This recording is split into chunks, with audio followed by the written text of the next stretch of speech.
Hello again everybody and a very warm welcome back. I hope you're all having a great week so far. We are at Adelaide at the moment, YPAD for the 4-letter ICAO code, and we've got some fantastic impulse simulation scenery. I think this is available on Orbex Direct, of course, and there we are down on stand 16 left in the PMDG DC6B passenger variant here on Microsoft Flight Simulator. We're hoping this is going to go a little bit more smoothly than our previous DC6 stream, which was utter chaos and quite stressful as well. But we made it to Bodo on the last stream anyway.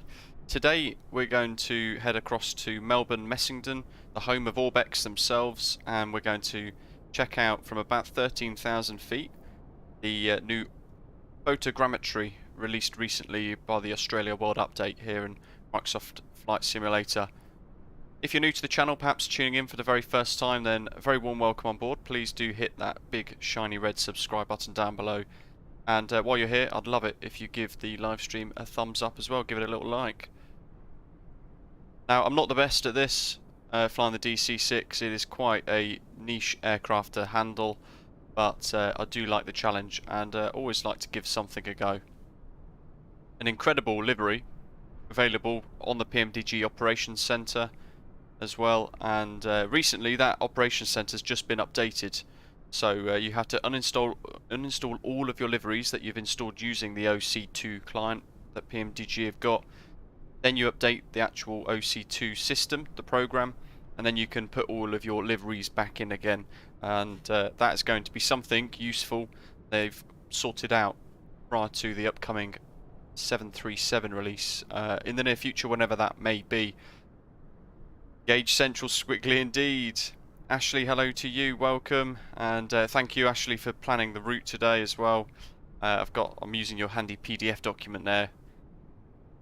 So effectively guys, we're going to be tracking VORs along the way. A little bit of dead reckoning involved as well. And if I show you, let's go for Navigraph. We're there at the Domestic and International Terminal 1. We're going to push back. We're using runway 23, so a very short taxi for us as well today.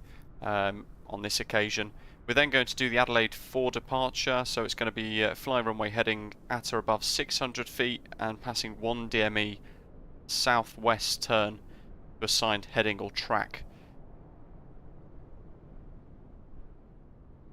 And you can see we're going to pretty much head across Australia a little bit as we tackle, hopefully not fight, the PMDG DC6 over towards ALBUT. And then we've got Swell, a couple of waypoints along the way, and we've got Mount Gambier as a VOR en route. A couple of other waypoints as well to go and tackle too. So it's VOR navigation, but we're actually going to have to try and time turns and things based upon our distances from those. So we're going to take off from the AD4 departure, and then we're going to join AD1164 on a radial of 130. And then head out to 60 DME. We're then going to turn a course of 143, which is roughly where ALBUT is, which is about there. We're then going to turn, we're going to then pretty much leave that radial. We're going to turn a course of 143 magnetic, and then we're going to track towards MTG, which is 117.0, before turning radial 081. Then we're going to monitor AV1161. with a couple of other turns en route. So a bit of a technical journey today, and we'll see what happens. Who knows? It could all go utterly Pete Tong again. Navigraph is we'll get rid of that. Let's load up Volanta now. We've got Osprey 832 joining us, and we've got Philip as well at Qantas 5563. Hello to you guys flying along. Great to have a couple of other pilots joining us. And you can see there Lake Alexandrina is going to be blown over along our route today, alongside this beautiful coastal area. Actually, this looks quite remarkable. The Coorong. Mount Gambier, not quite sure what to expect from any of this, but I'm sure it's going to be quite nice. North of Lake Corangamite, or Corangamite, and then we're going to go past Melbourne International, Yankee Mike Lima. We're probably going to be vectoring around somewhere towards the north to arrive here at Essendon instead, slightly smaller more city-based airport, near to the CBD as well. And we've got both the Adelaide City Pack and the Melbourne City Pack installed today, in addition to Orbex's Melbourne Essendon Airport for Microsoft Flight Simulator 2. We'll change the low altitude, low en route map. Ah yes, wonderful. The Whiskey 519 Airway, part of our route today. Thank you, Ashley. Into the flight deck then.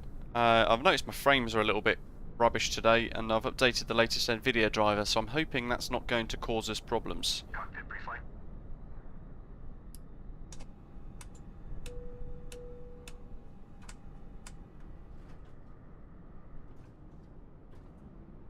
We can go ahead and close this door. I love the animation for this, so we'll just move the drone camera while the Voice recorder. co-pilot does his thing. Look at this little handle. Look at that. Love it. It's the little things. Back to the flight deck, to the business end. Manifold and duct pressure. Checked. Radios.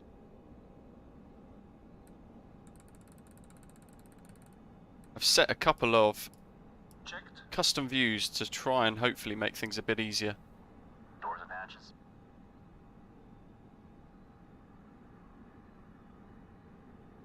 We're on ground power. Batteries on. Closed.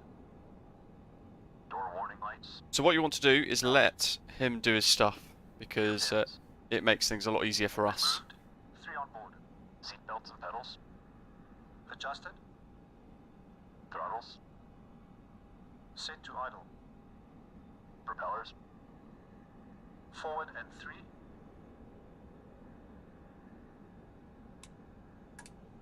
Before start checks complete. Start engines. I'll get rid of that. I thought I already had. Maybe this guy's going to try and kill me again, like last time, because I'd definitely remove this. There we go. Because I want to do a little bit of calibration. Full left, full right, full forwards, full back, just to make sure I've got the controls all set up, ready to go nicely. Right, so we need 122.8.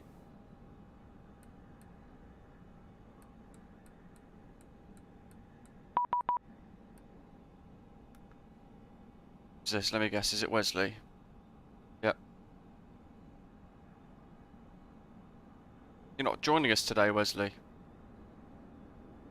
Q&H for YPAD, Meta YPAD 1019. So let's set this on our PFD. I could set that one as well, but let's face it, we're not going to use it. So let's not stress about that one too much. We need to tune our VORs. 1164 into nav 1.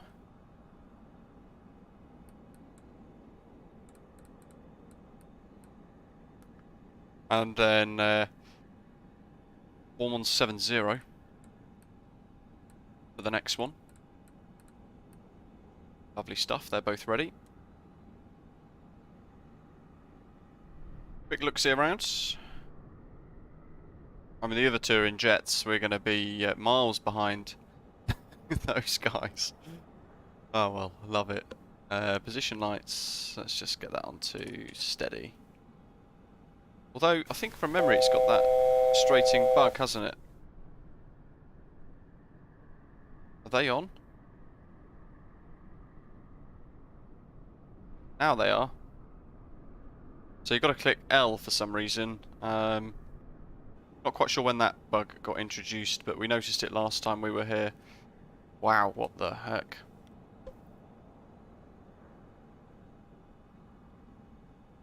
Ashley, wow, there we go. Member for 9 months. Thank you very much.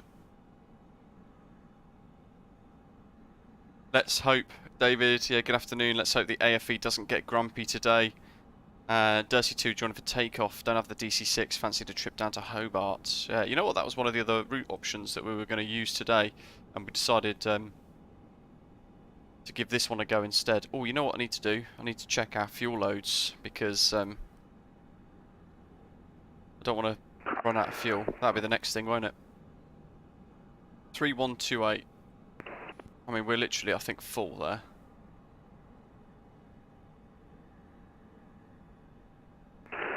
Adelaide traffic, Qantas 5563, taxiing runway 12, Tango Kilo Alpha, Hotel and Golf, Adelaide.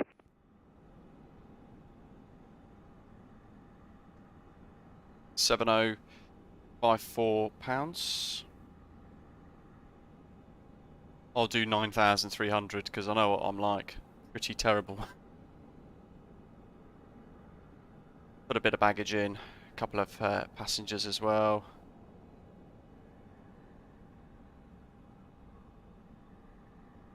There we go. So our maximum gross weight's 102,800. Our gross weight at the moment is 82,372.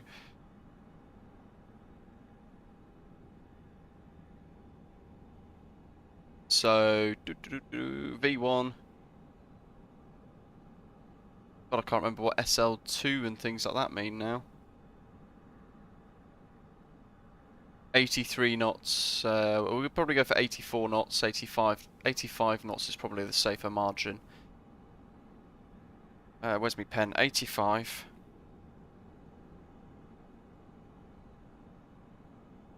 V1. V2 at.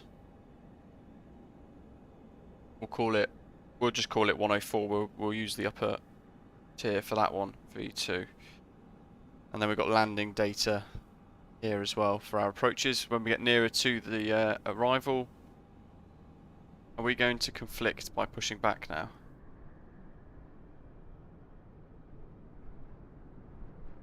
No. Adelaide traffic. Jeez. Adelaide traffic. Ansett 231. Would help if I knew my call sign. Stand 16 left. Push start. Facing north.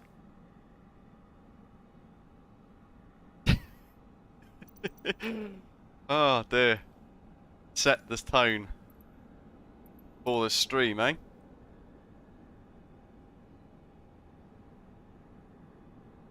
Right, so before start, 3, low.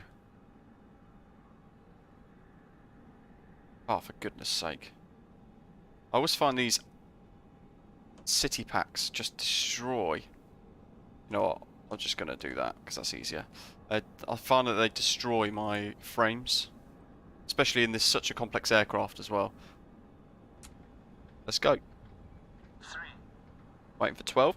6, 9, 12. And fire engine 3 up.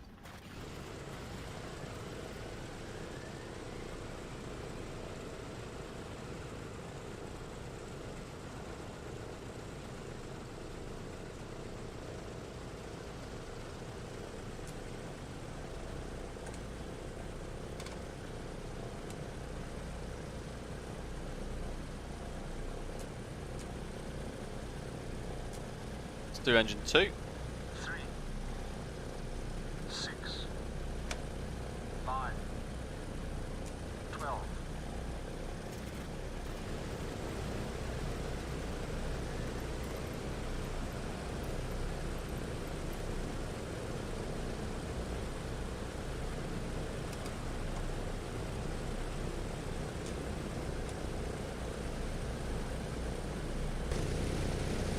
Here we go. We've got 2 on.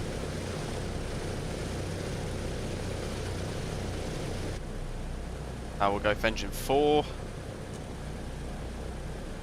3, 6, 9, 12.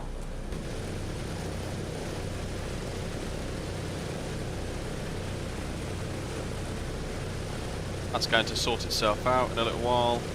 Interestingly, the tow bars disappeared. And we'll start our turn.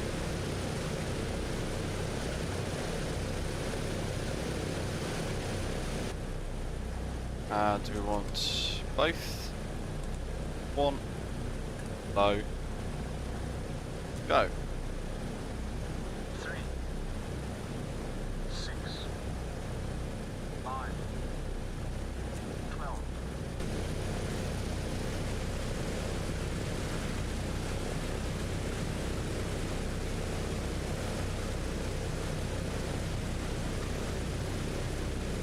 Oh dear.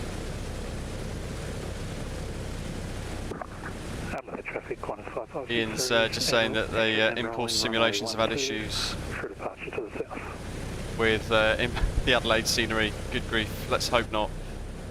Oh, actually, there we go. Thank you very much. That does help, doesn't it? Sea level to 200 feet. You know what? I feel like I remember that now you said it.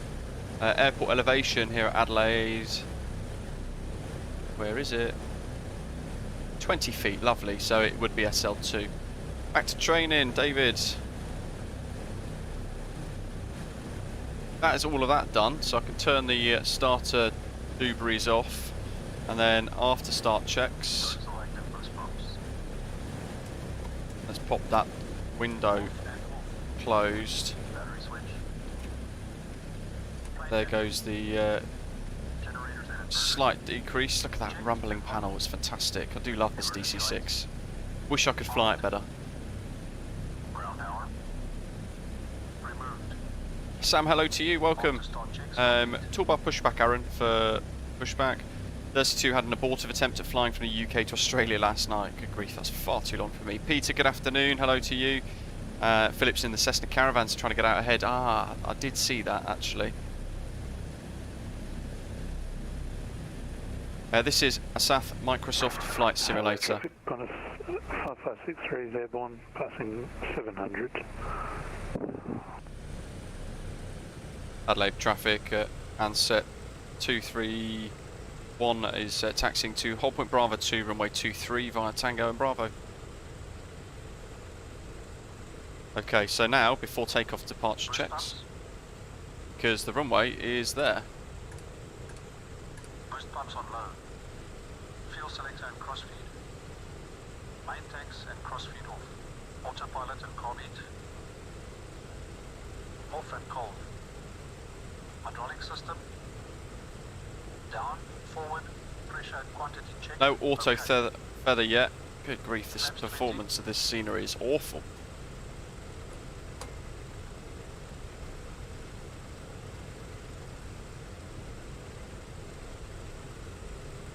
Flaps set 20. Windows and turbine.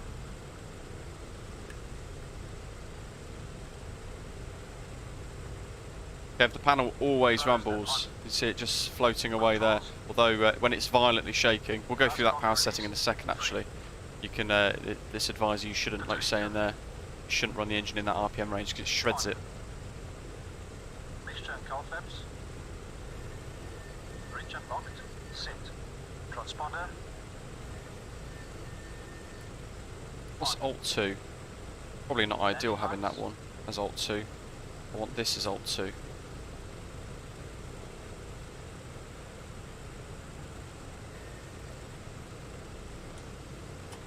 Do Alt 6 for that one. Before takeoff checks complete. Lovely. So I'll hold the brakes. I'll go through the pass. There we go. That shaky rumbly setting there is what you don't want to run the engine on for too long. Okay, let's line up. No props on auto feather, thankfully. Let's get that onto flash.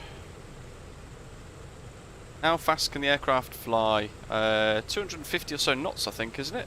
Roughly for cruise. Adelaide traffic. Ansett 231 is lining up runway 23 for an Adelaide 4 departure.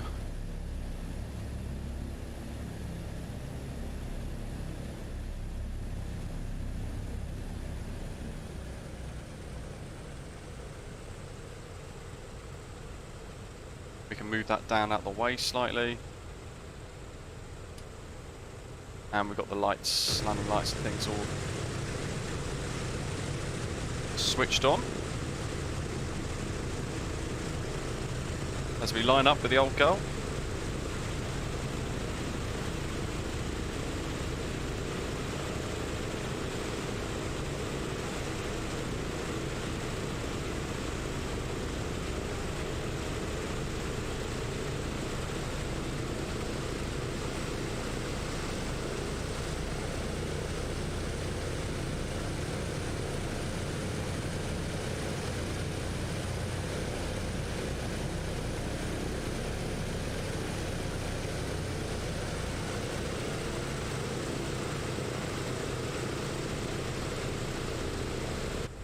Looks great, right?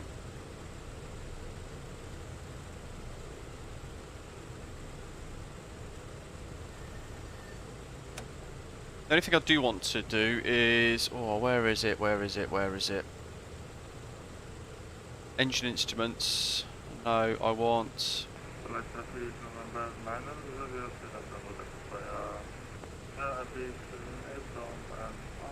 radio backlighting onto max. So I can actually see the instruments, the actual radio stuff. Right, so initially we want a radial of 130. Should have probably set this earlier.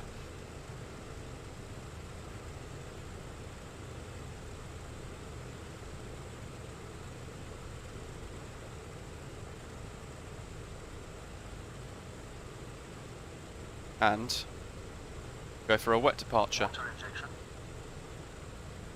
So we've got to hold it on the brakes. 30 inches stabilize. 30 inches stabilize.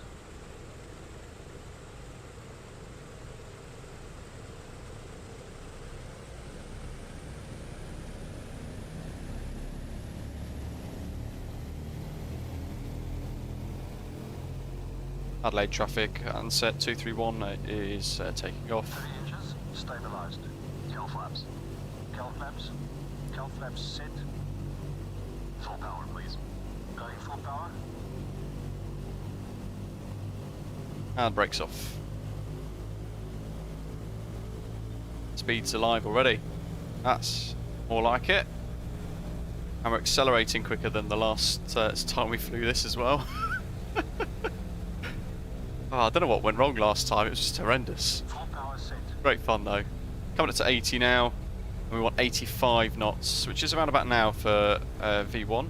And we'll rotate just after that as well. It should start to take off on its own accord. Like so.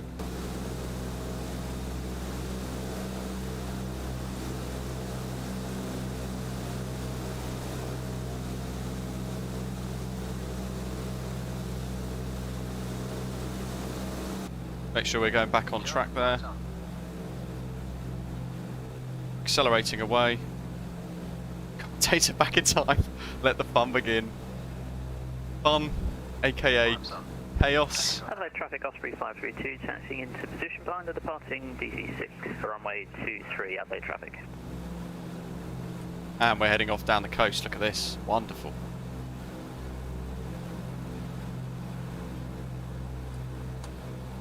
Accelerating away. There's the MECO power. Over 600 feet for the left turn.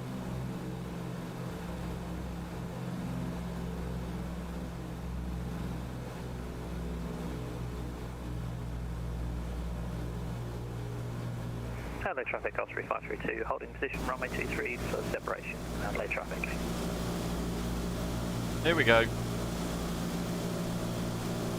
There's Adelaide off in the distance as well. The city pack. Love to go and explore that. And we're now working to intercept the radial, so we're going to head off in this sort of direction now anyway. What have we got here? I want to check that. That's all still working fine. After takeoff checklist, please.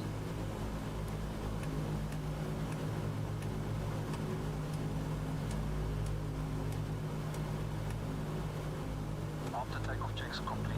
He's doing all that stuff for us.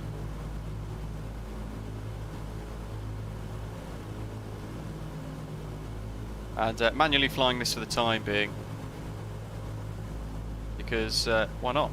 Bernie, hello, welcome. Are we enjoying the Aussie update? I mean, look how fantastic this looks. All the updated photogrammetry. That's the Orbeck City Pack for Adelaide, but everything else is world update. We're going to be flying along at 13,000 feet today as well. It's about 160 for climb, wasn't it?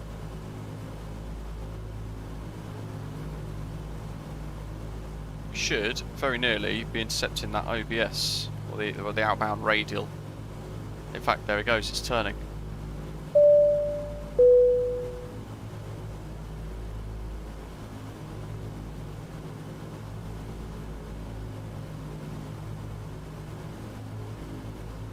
Probably gone a bit too wide there. We'll drift slightly left. And what I'm going to do now is set the gyro Adelaide traffic on pilot. 3532 is departing runway 23 following a Bendo 2 departure. Adelaide traffic. Clutch.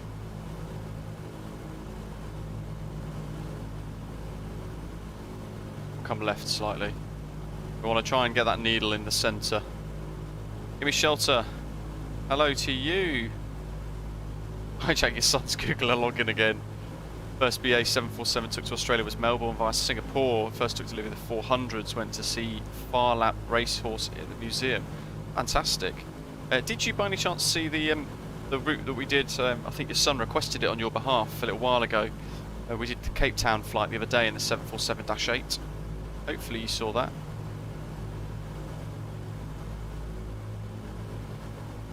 Okay, I think that's as accurate as we're going to get for climb, and we want to actually climb a bit more so we can pull back on the gyro pilot a little bit. Look at that photogrammetry, folks. That's remarkably cool. It looks realistic.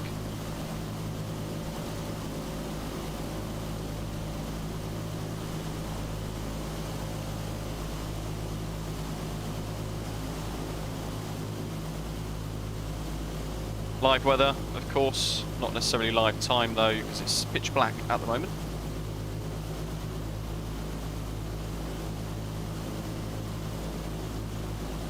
Kev, yes, it can. So what we'll do, we'll go to lock mode. Where is it? It's in the middle, localizer, and it should fly the localizer for us to make it life a little bit easier. Well remembered, thank you. Ah. Vegas driving, hello to you. Adelaide traffic on 3532 passing 2600 Adelaide traffic. I mean, what do you think of the photogrammetry update yourselves?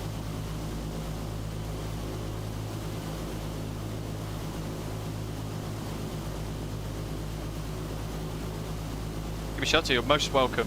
Hopefully, we watch you back, you enjoy it. It was Johannesburg to Cape Town. It wasn't all the way as far as Nairobi.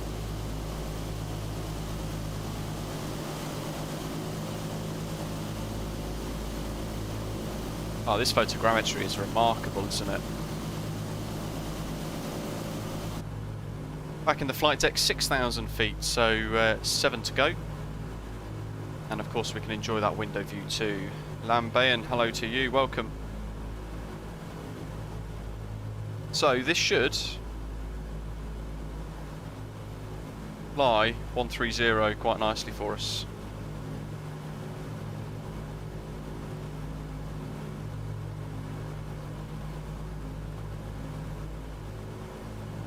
And at some point, I think we're probably going to whiz past Philip. 5 screenshots already. Awesome. We're going to be putting those on Volanta. Already more success than the last time we tried this. Astros U, hello. Such a beautiful aircraft. Can't get enough of it. It is quite fantastic, isn't it?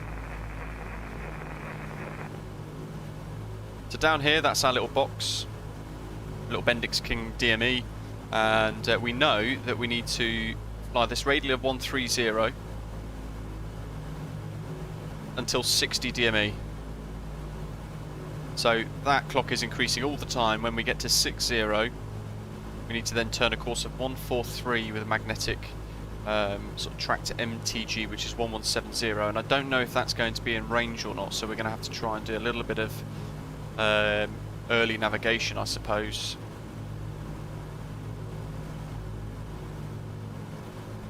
I think I'll just leave the climb speed at 170. That's fairly stable at the moment.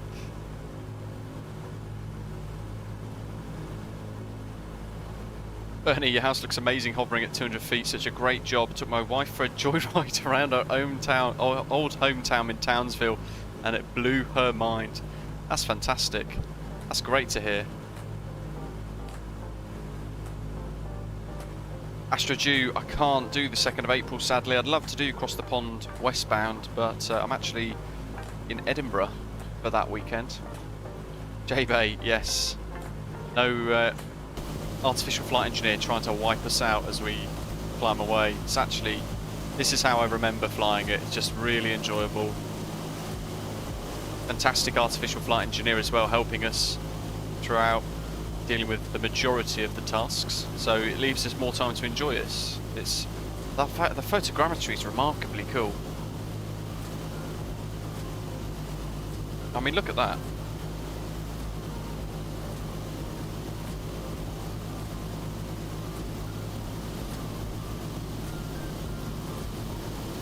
From what I understand, it's the entirety of Australia as well that they've updated the photogrammetry for.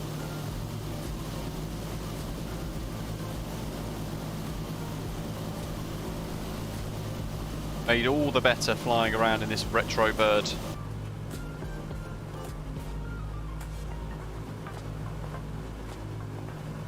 There we go for a little dash cam. Set that as a little custom view.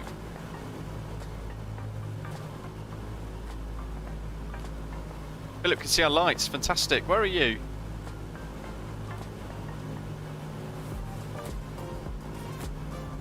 That means you're down here somewhere, right?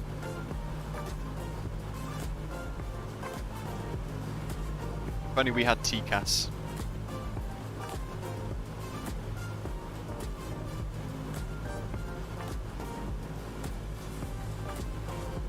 Let's see, he's at 13,000 feet as well.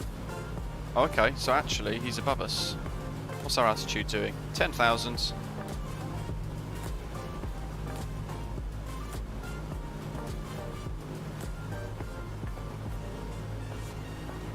Kev would like to see a DC3. 2 o'clock, 13,000, awesome.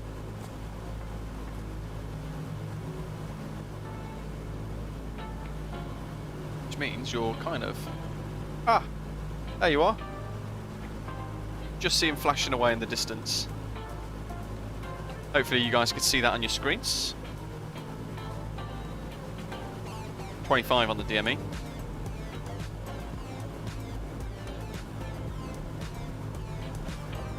Good grief.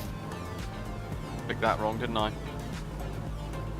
Carburetor heat. And it's within icing range. Where is it?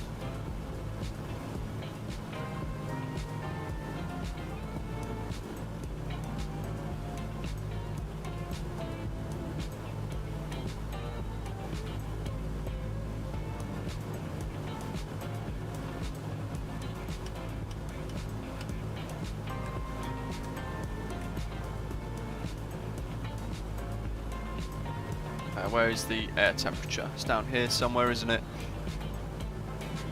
Free air, just above 0 at the moment. So on that one, might turn that one on actually. 32. Lost sight of us because we're too low. I mean, even with altitude now, look how fantastic this looks. Some of the nicest photogrammetry I've seen in a while. Funny, really not sure.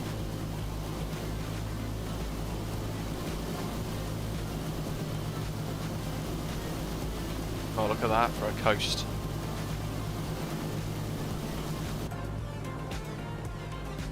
$500 to go.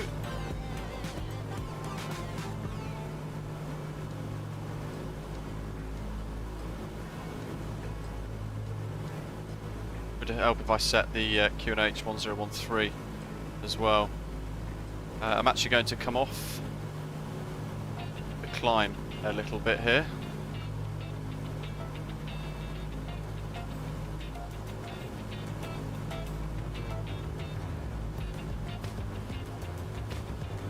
And I'm going to then use the altitude capture mode.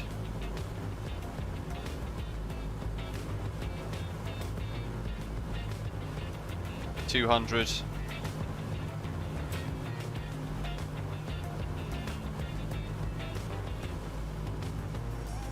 $33 nautical miles from the VOR as well. That's still giving us a reading, which is good. Keep smashing the like button, guys, if you're enjoying this today. So maybe I was a bit too frivolous on that. Almost at 13,000.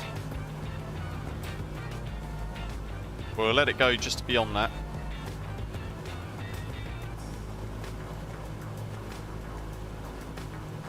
And now we'll do altitude hold. Let's see where it puts us. Oh, look at that. Boom, 13,000.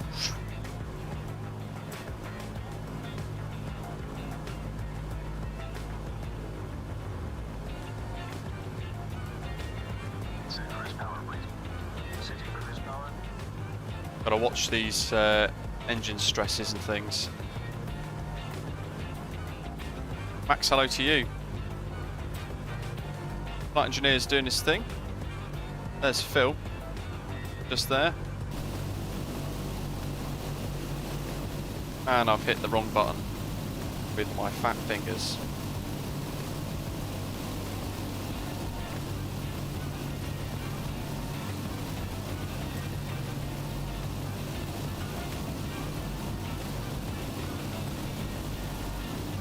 It was about there, I think.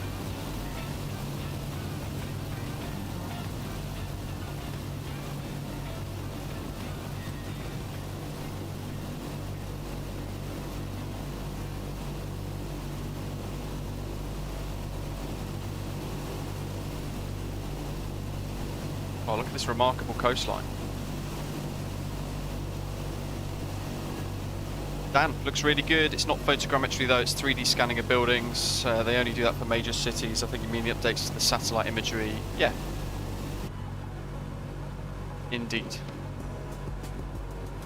Philip's just there. Yes, it's the latest Bing satellite data. I keep calling it photogrammetry, but yeah, you guys know what I mean. Lost a little bit of altitude there, but that's fine. We'll leave it, I think. That's all green except for carb temp, which is in the icing range still. And interestingly, the artificial flight engineer doesn't want us fiddling with that. I wonder if he lets us change it now. Let's try and put some of it up. Jesus, aileron trim. No, thank you.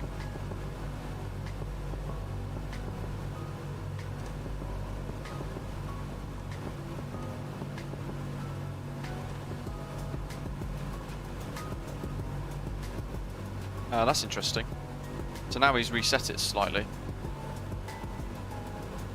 Just okay, no, it's definitely going. Yeah, you want some carpet, but nah, you're not allowed it.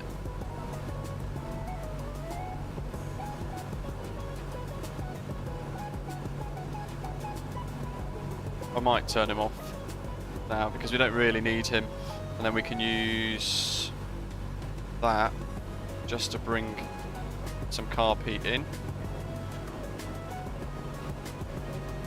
God, imagine actually having like a million levers to control this.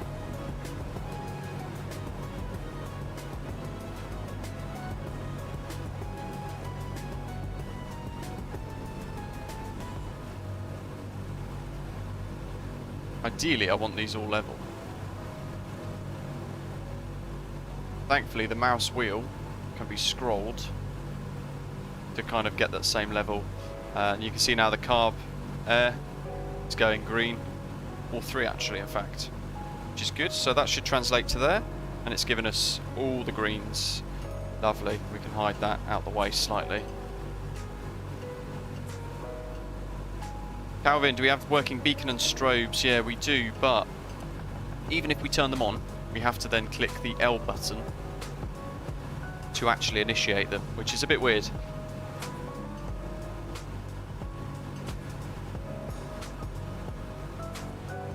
If you click L, it will then turn them on for you. So a little tip.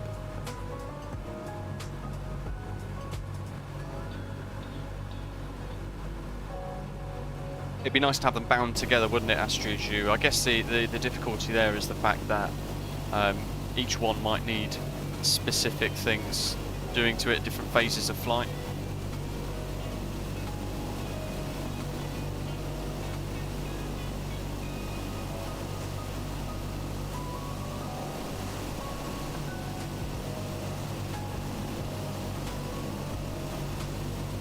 Oh, this remarkable scenery. Satellite imagery is fantastic.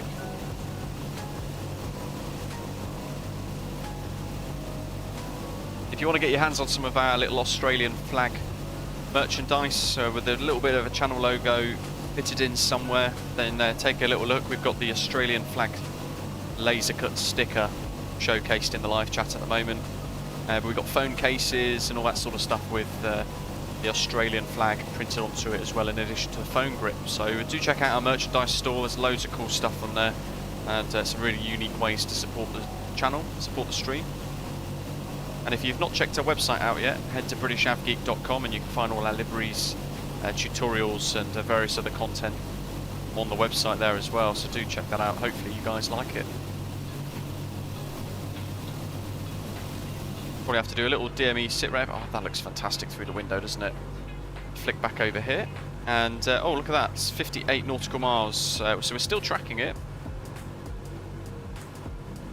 We now need to turn a course of 143.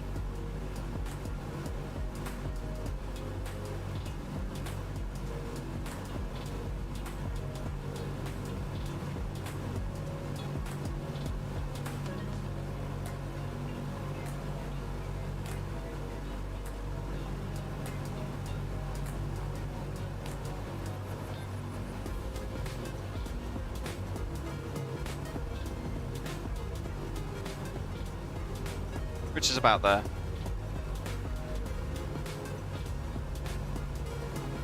We'll see what the aeroplane does.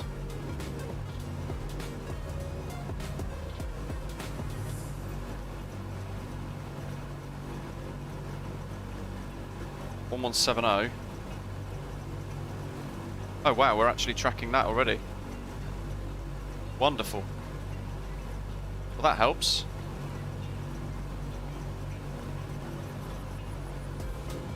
That's as close as we're going to get. 140 it is.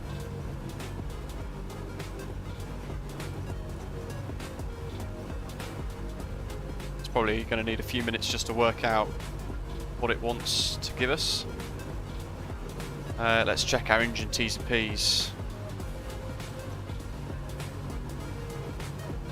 They're all green. Carb air for engine 1 could probably come down a little bit there as well.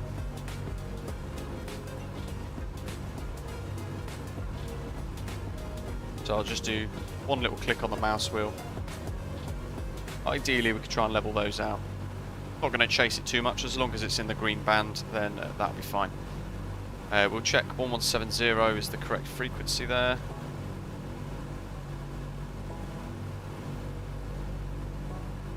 Phillips picked up the MTG VOR as well. Fantastic.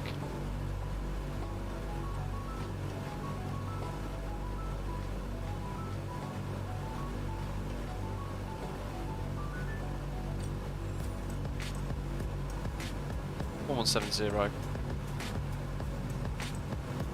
I mean, we could turn the superchargers on now.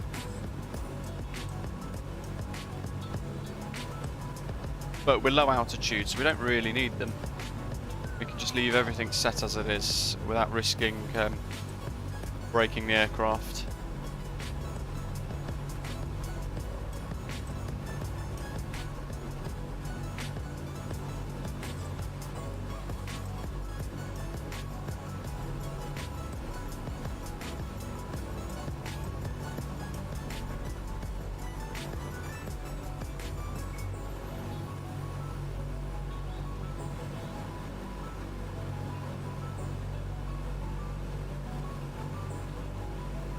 Opposite Fox, hello to you, welcome.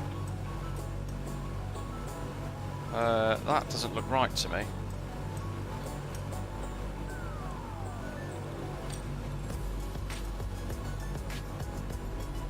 I haven't picked it up yet.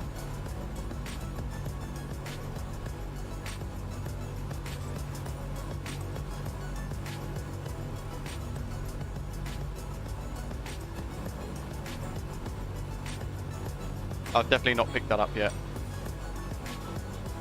Interestingly, we've actually picked it up inside the VOR there, and I should have really spotted that because we were going adrift. I'm chasing the OBS, but actually we're not getting a radial.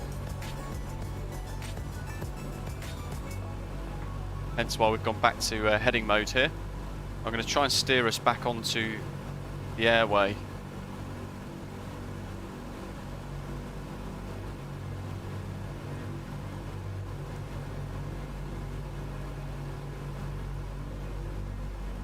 Click that to reset.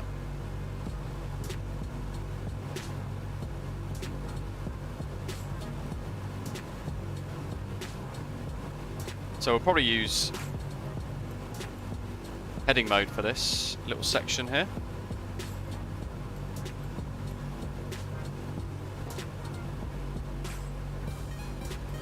Should have trusted my gut. I saw it going off slightly on the heading. It was different to the course of 143 by quite a margin, so I should have trusted that.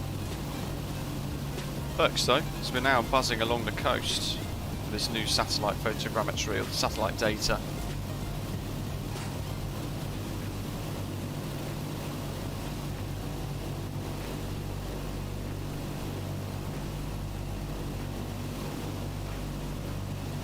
Philip's around us somewhere. Not quite sure where he is. Oh, look at that.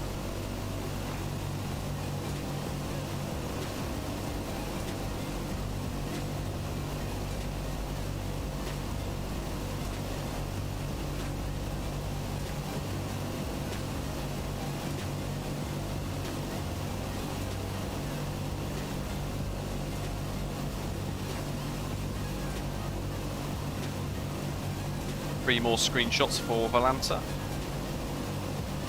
Definitely went off course slightly there. Weird.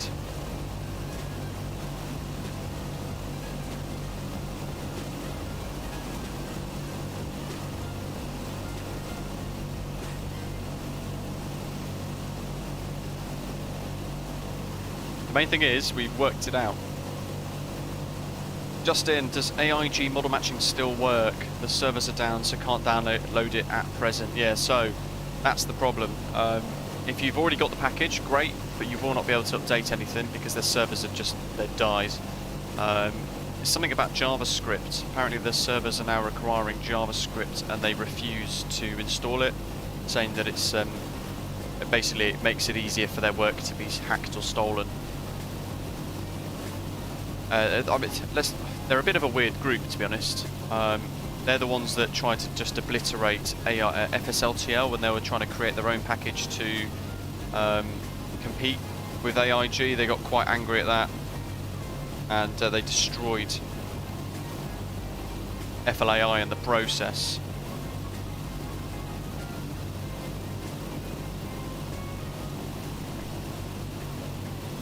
So yeah, they're a bit of a strange group. Let's truth be told.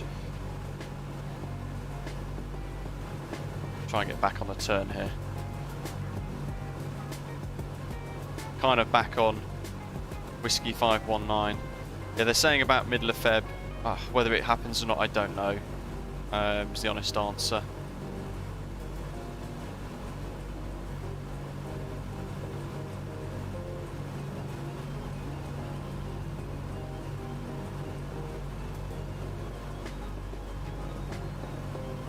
I can left slightly here actually, because I feel like we're being pushed slightly with a bit of drift. That'll do.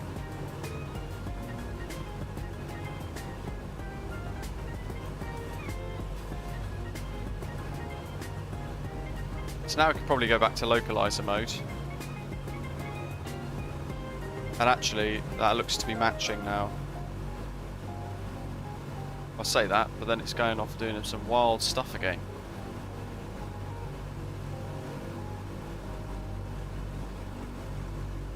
That's a bit better. Oh, look at that. How bizarre. It's literally... It's chasing itself, but doesn't know what to chase.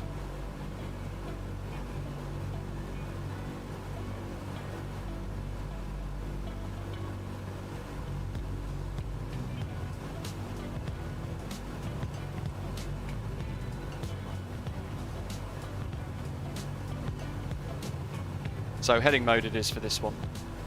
Bernie, mid-Feb for AIG, hopefully. Hopefully. I actually messaged FSLTL to say, look, if you guys wanted to actually release something, now would be the best time, because it would then give us all a software package for us to enjoy from them, and people would then be able to see them and go, wow, okay, FSLTL are the new guys in town. But they've gone on a break because they're finding it a bit frustrating at the moment, I think is probably the word I'd want to use.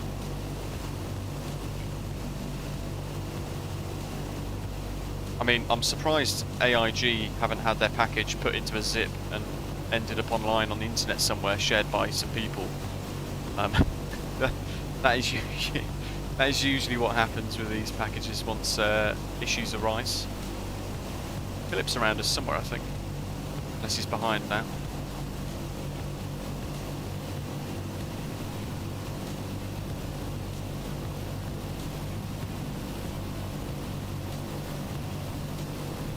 Turbo Stig is not on VATSIM, I don't think. He's here somewhere alongside us, according to Volanta.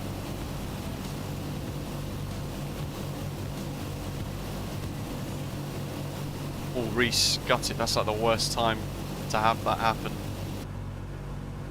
I think we need to come right a bit more.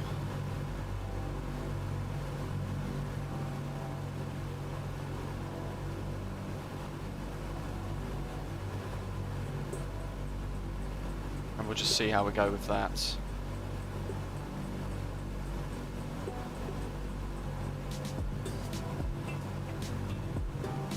At MTG, we've got to turn a radial of 081, and then we're going to monitor AV116 1 megahertz. Oops.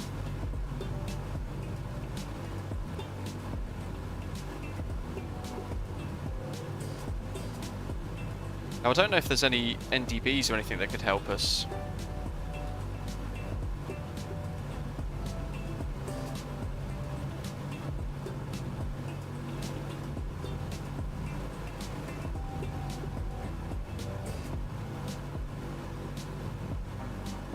Got no star charts. Can't see any NDBs. We'll look at the departure routing, because that usually might tell us a couple of things. It's a radar departure, okay.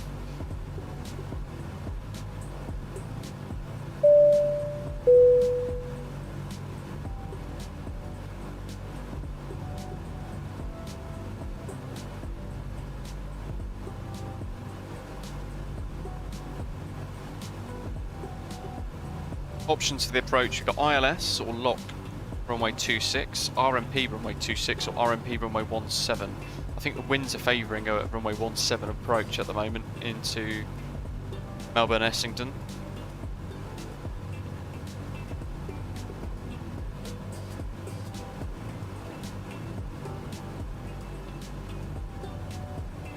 I think that'll probably do us at the moment, safety wise, for the routing. Oh, look at that.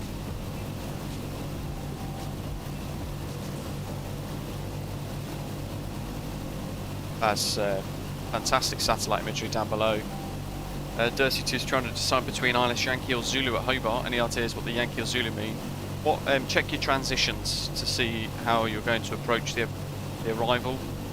You might find that your last waypoint on the transition is specific to like the ILS Zulu or something like that. But if in doubt, use Zulu. That's usually the golden rule of thumb. Burning Dead Reckoning. Trust the Force. Yes.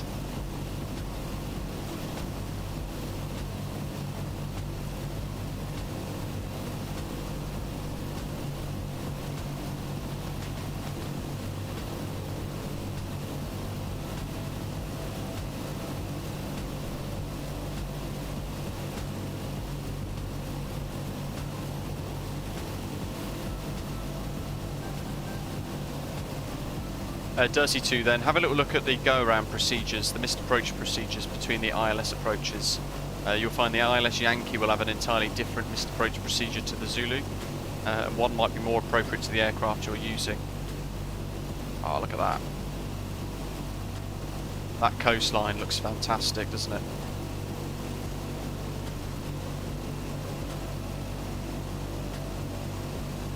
Labar, we don't have a Taco Bell in the UK. Of course, though, we have McDonald's, but I quite like their new McPlant. I tried their McPlant burger the other day. Had it twice in a row on a night shift at work, and actually, quite surprised. Fairly tasty. It's one of the best tasting McDonald's I've had, but they're not healthy, I'll tell you that much. Most of these vegan burgers and things are actually quite unhealthy.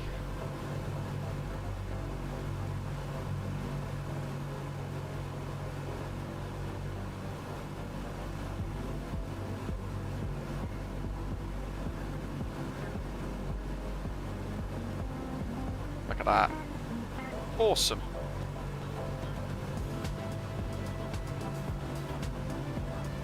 Oh, fun fact for you, Taco Bell in Milton Keynes. Whoa, I did not know that. I don't know if I'd want to try it though.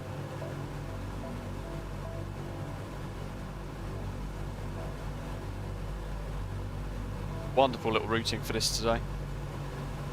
Oh, there's a Taco Bell in Southampton as well.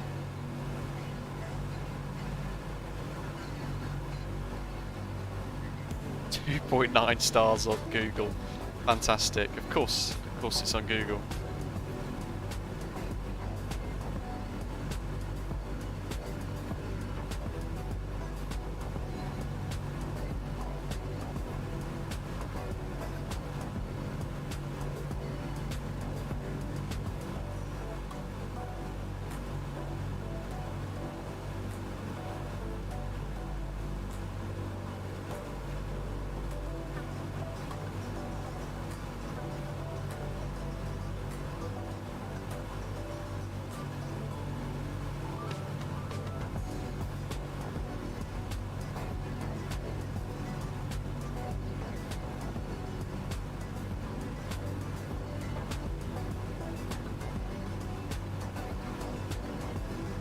King TML, thanks for subscribing, welcome. Attila as well, thanks for subscribing. And Loan, welcome guys, thanks for joining the channel as a frequent flyer by hitting that subscribe button down below. Very warm welcome to the three of you.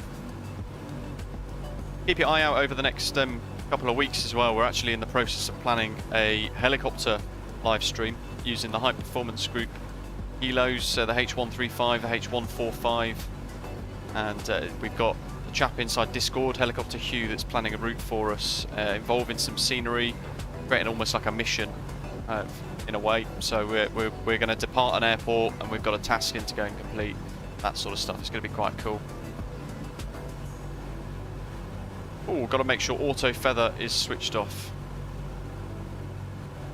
Just rereading Ashley's pin. That's up here somewhere. I think it is off, isn't it? Yeah, seems to have done that itself.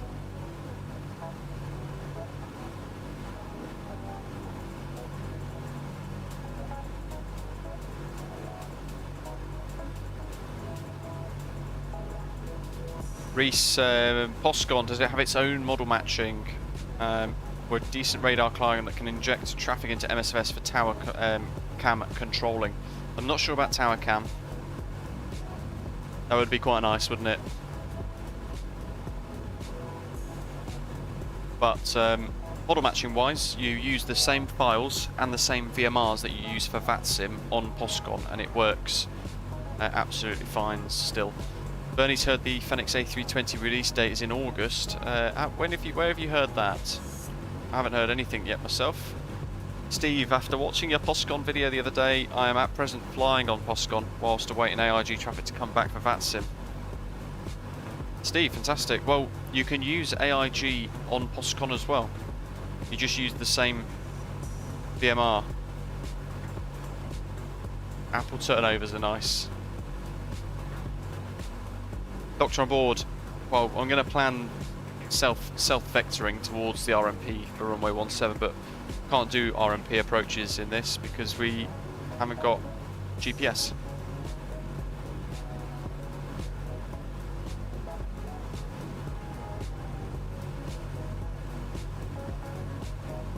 I pinned the phone grip with the Australian flag on it as well. That's an awesome little bit of merch. Basically you stick it onto the back of your phone case. It's got the little loop for your fingers. It's all very in trend at the moment apparently. In the live chat, click at the link and it will show you the product page for it.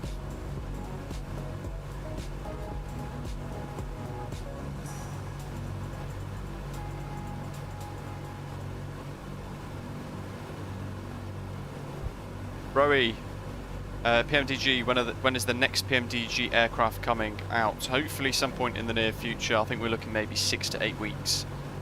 Around about 6 weeks I'd say for the 737 I think. The 737-700 is the one that they're releasing first, isn't it? And then they've suggested on their forums that there'll be a 6-week window gap almost between each variant releasing separately.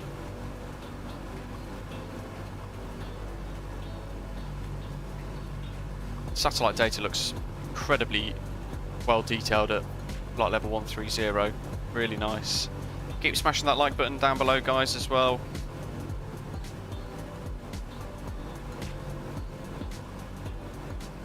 Hopefully we get to 100 likes before we get to Melbourne. Easily achievable, I'm sure.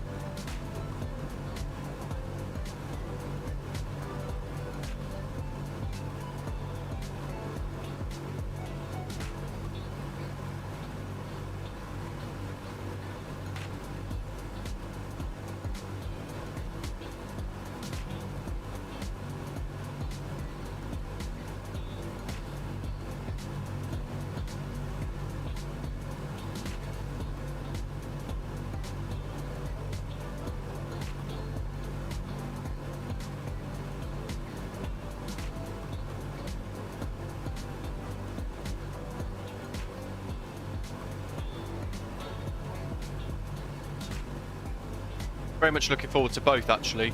The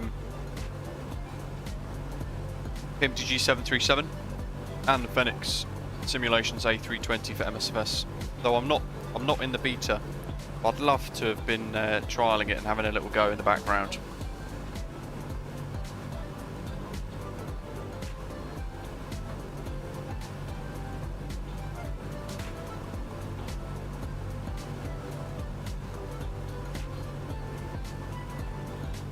And it has indeed been an hour. These are a lot slower than your traditional airliners. We're flying along at about 200 knots.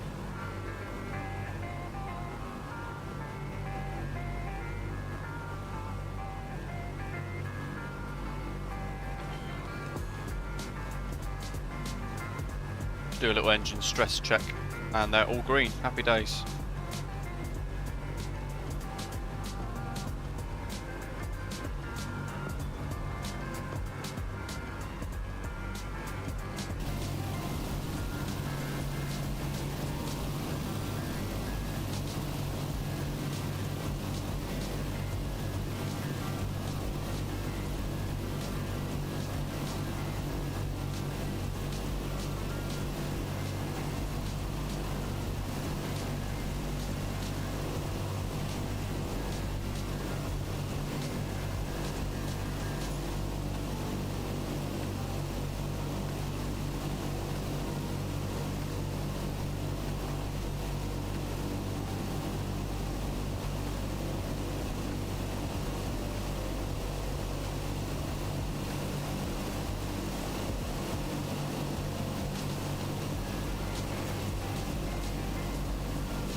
Now Bayern, what do I prefer, P51 or Messerschmitt 262? Spitfire or a Hurricane for me, please. Prefer those.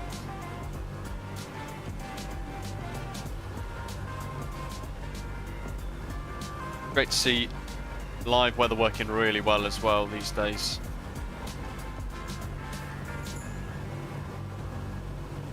There's a little GoPro cockpit cam view.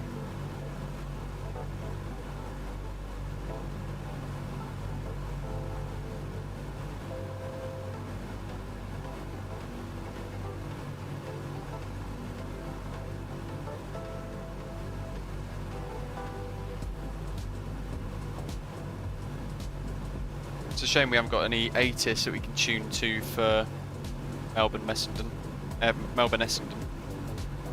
Winds 150 at 10 knots apparently. Jeez. Scattered cloud 3000, broken 5500. Temperature of 16 degrees Celsius. Dew point 10 degrees Celsius and the QNH 1018. All the 9s apparently as well, according to the latest status an hour ago. That I'd imagine will change shortly.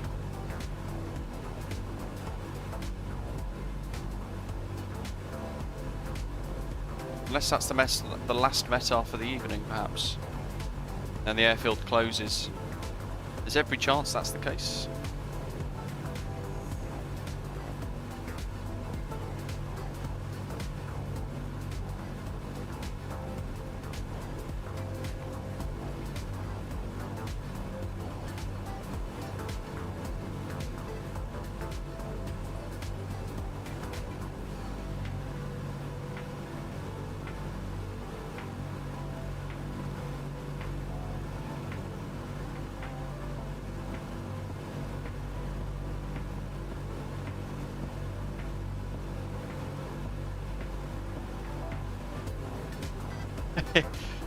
There's every chance that would happen, yes. We've got 56 minutes to go apparently. There is every chance, yeah, you would most definitely be able to do that.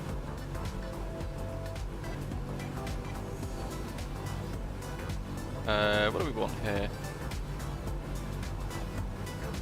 So from MTG, we need to turn a radial of 081 magnetic.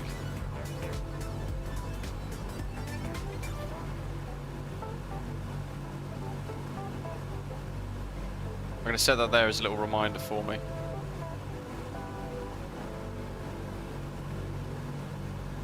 Six, 7, 8. 1. It's about there.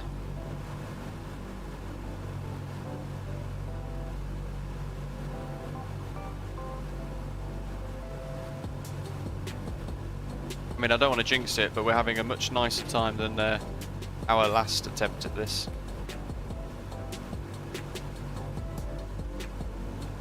Which was, dare I say, fairly atrocious.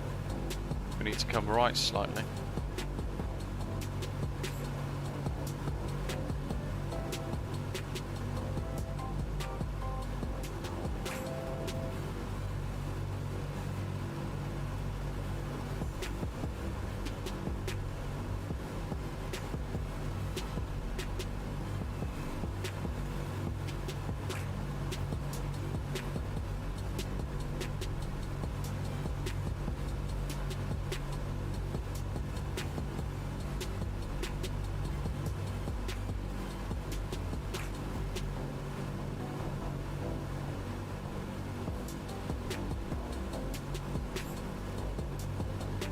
.266. Let's track the NDB.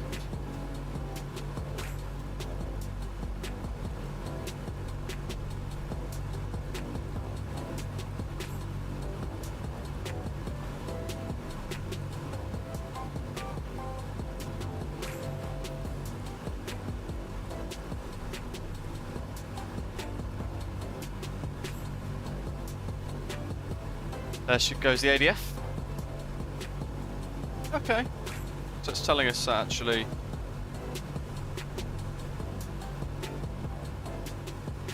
about there.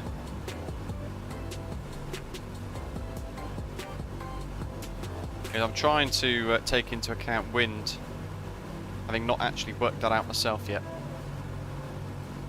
But we're almost at Mount Gambier.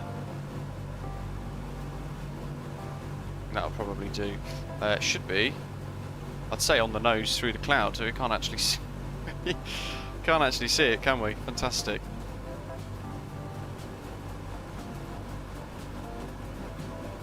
If you've already flown since the Australia World Update released and you've gone around Australia, then let us know where you've been flying in the live chat.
Is going to try and race us back to Melbourne.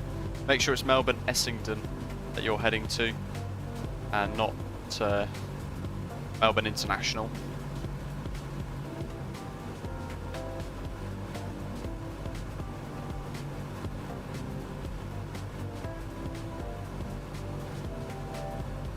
Dirty 2, yeah, fill her up.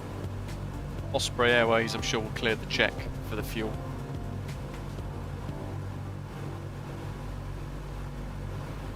At MTG, turn to radial 081 magnetic, monitor AV. 38 DME from AV, turn onto a bearing of 288 magnetic from AV, and after 12 nautical miles, so we'd be reading AV 26 DME, we turn course 070 magnetic direct to Melbourne.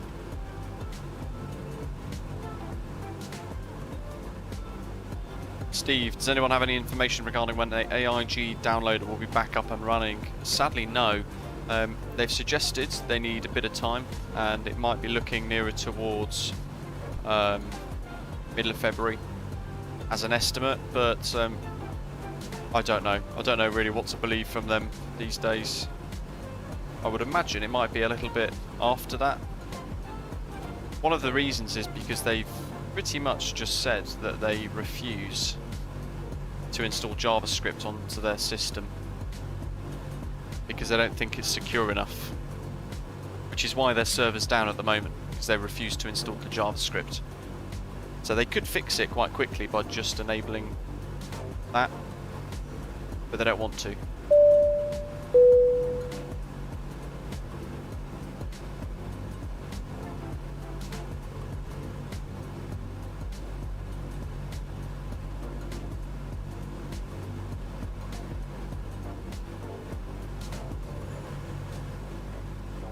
Definitely help if we had a bit of a DME here.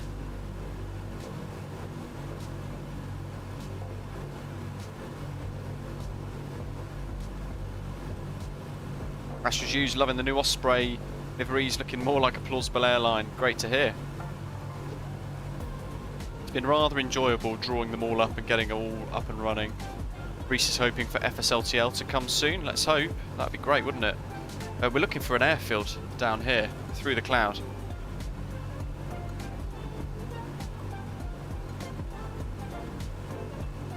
Almost like we're flying VFR.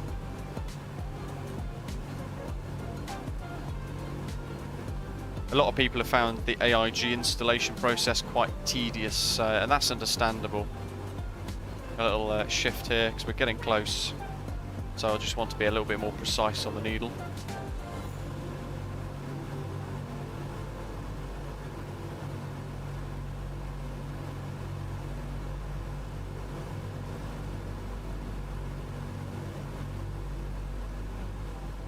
SLTL should be quite good if they ever release anything. The more it goes on, the more doubtful I'm becoming with those guys. So I was really hopeful that something would come from them previously. And of course, before AIG even released anything, all of my model matching was a closed alpha from FSLTL.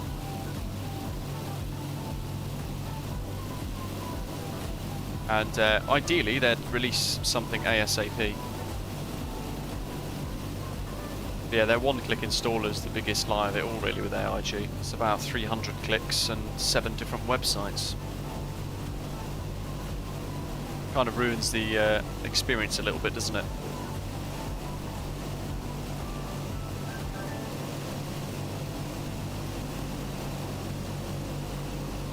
This DC6 livery, by the way, is available inside the PMDG installer, the Ops Center, under the DC6B tab. And it was painted actually by PMDG themselves. If you've not got the DC6, then I think I've put the link in the description down below to purchase it direct from PMDG on their website. But if not, let us know and I'll try and get that in there ASAP. Pan. Spinning around Mount Gambier. It's got to be a couple of miles away now. He says, in earnest, trying to look through the little breaks in the cloud for a strip of tarmac or something.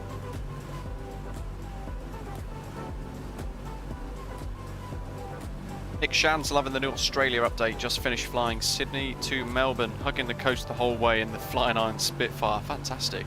250 miles an hour, not above 500 foot the whole way, and it was mind-blowing. That does sound pretty cool, to be honest, doesn't it?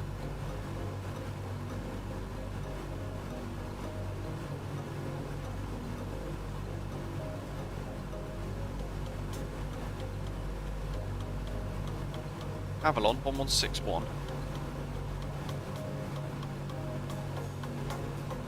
And we're picking that one up already.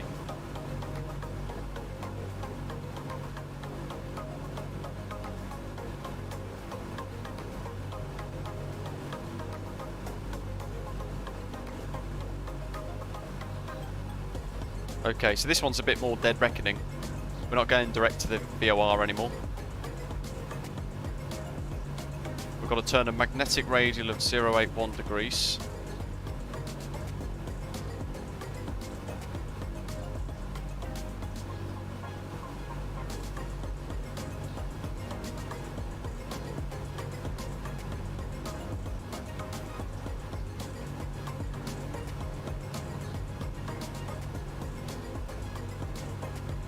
We're literally waiting now because we're tracking the NDB as well. Now I'm waiting for that yellow needle to switch. Once that switches, I know that we're overflying MTG. And actually there's a break in the cloud here. I mean, there's a town, so one would assume that it's here somewhere.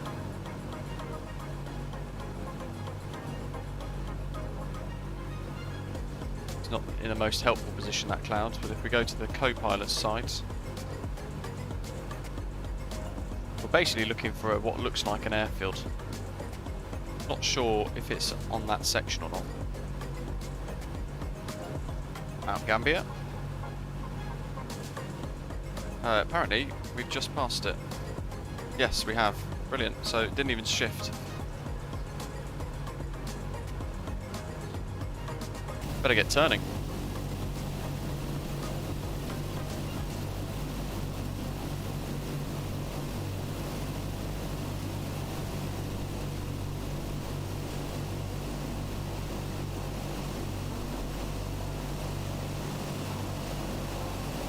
I was thinking the town was probably a bit too late. Where are we now? 081 almost.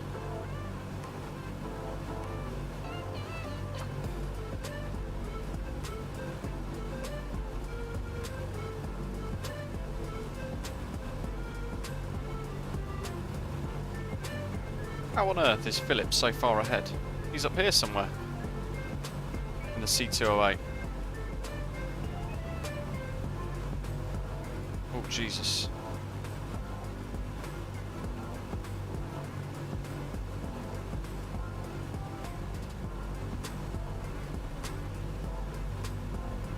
Gonna try and get a little bit more power going.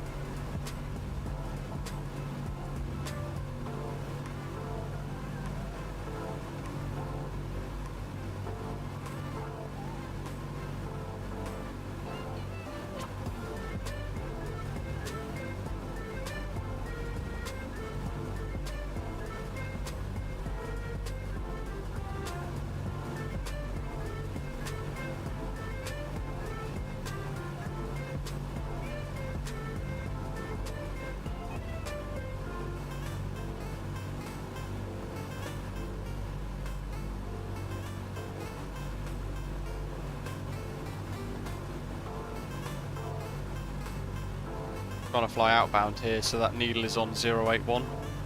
Then I know we're on the correct sort of heading away.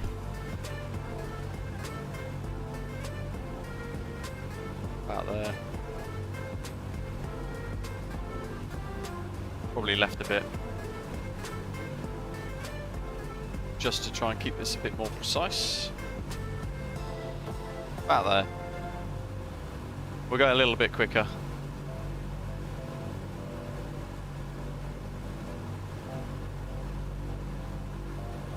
Philip managed to pick up a miracle 150 knot breeze just off the coast. Fantastic. Where was that for me then? Are you on live weather? Are you cheating? We've got to AV 164 nautical miles. Good grief, that's a strong station.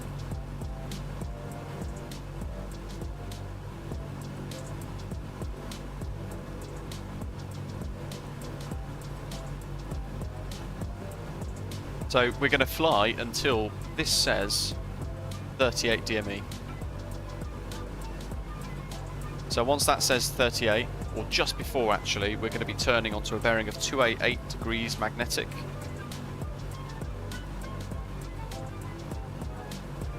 And that should then intercept a radial of 108, which is about there on the OBS from AV. Then we're going to fly that radial until 26 DME, and then we're going to turn course 070 direct to Melbourne Essendon.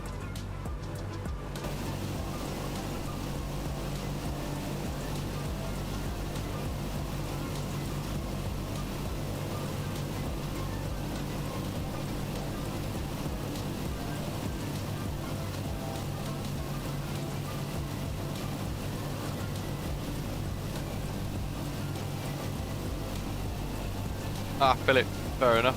Coyote, hello to you. Still in cruise, indeed. The top of your screen should be a bar. It should suggest that we're about halfway. Halfway there. Ground speed, mighty 265 knots.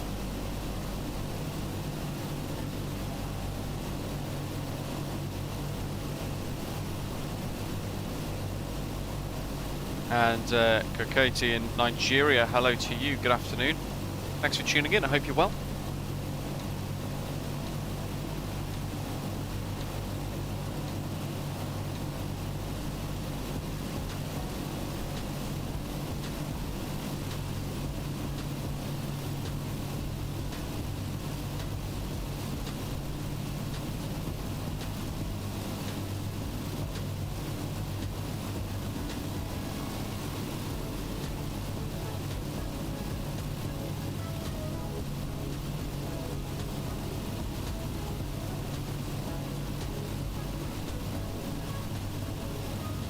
Ryan, good afternoon. Really good, thanks. Hope you're well. Bernie, no apology needed. No worries at all. I was reading about the Fokker F29, but it had a photo of the Phoenix above it. No, nothing. Who's making the Fokker F29? Is that... I don't think what that is. I have to Google it to find out. Fokker F29. Oh wow. Oh no, that's a conceptual jet airliner.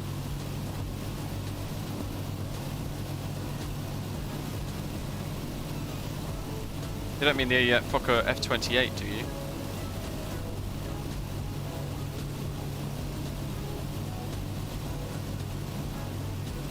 Shubham is asking, is this aircraft a lot of work to fly? Yes, it is, but I mean, if you saw my Oslo to Bodo stream, you'd figured it was an absolute nightmare to deal with. We need to change these now by the looks of it. You need to monitor the engine stress, but if you use the artificial flight engineer carefully, then everything works out quite nicely, and making sure your engines are healthy and things too. Cylinder head temperature and oil temperature.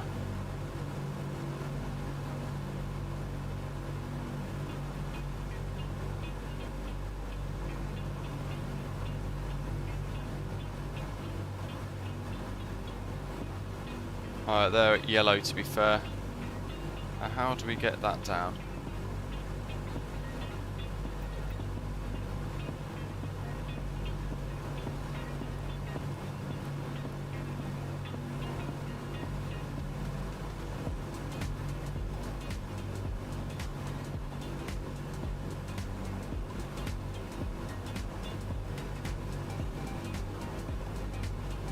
Go the other way, I think.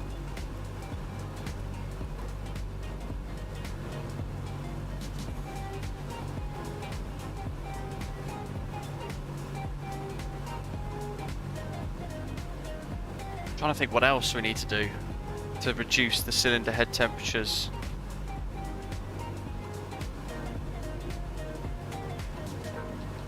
And bring the oil temperature down slightly. The oil temperature is coming down now. We've opened the cow flaps ever so little, about a little bit. But I want a gradual decrease. Just Flight, yeah, they're making the Fokker. That's fantastic. Fly a plane without a yoke, just rudder and elevator trim. Actually, you know what? Not that we were using trim, but I was turning with rudder just sort of a little bit during my PPL flight yesterday. Purely rudder alone to control yaw and bank, yaw and roll. Let's bring these open a little bit more.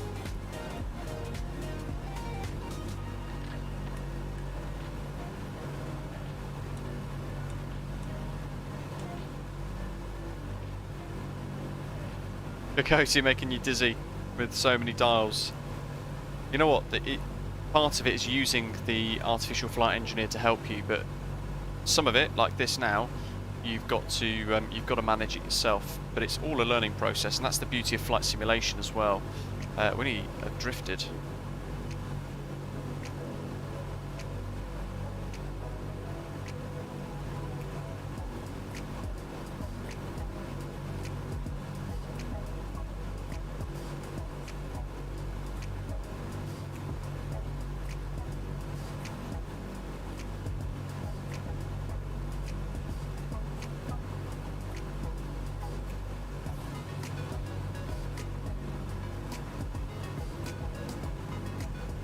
Monitor that for a bit, trying to guess the drift almost. They're still yellow, that's coming down a little bit.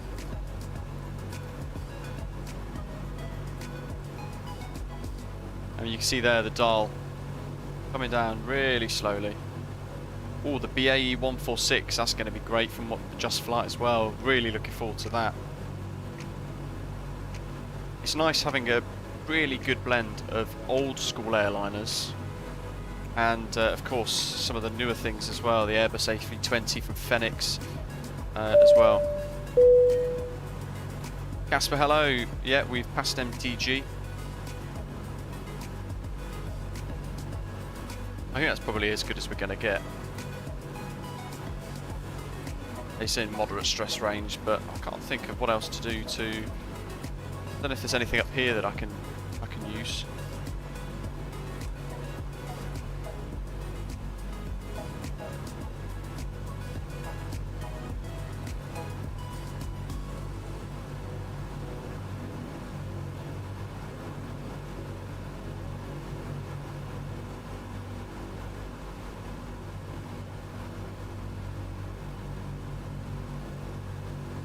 I don't want to open it anymore. Ryan, never heard about the ProSim A320.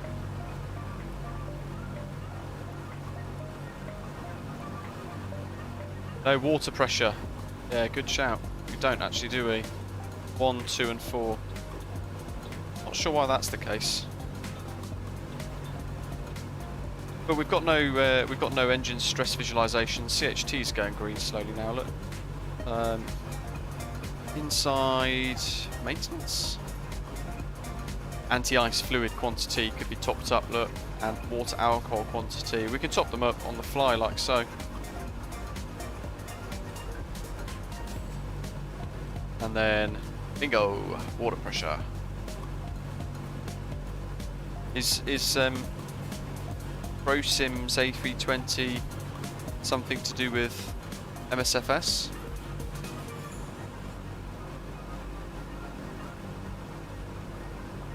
Reese, I think Phoenix might beat PMDG to release, or you know what? I mean, can't pretend it's not a competition, but I'm looking forward to both of them releasing whenever it might be.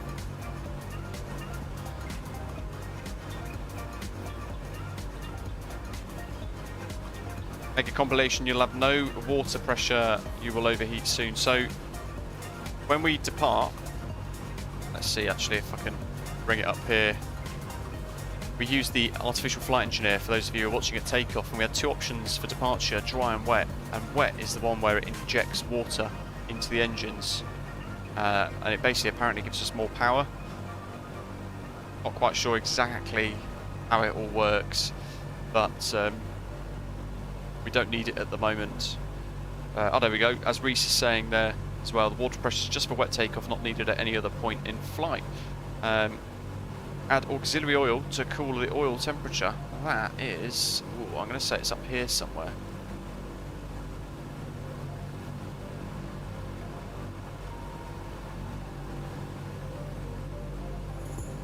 Isn't that this?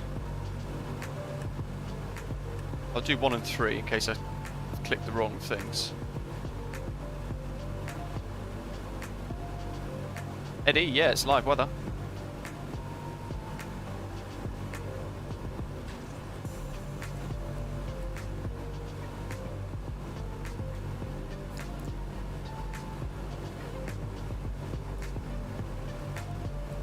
Where else could the oil stuff be? Can't remember now. He says, looking frantically around.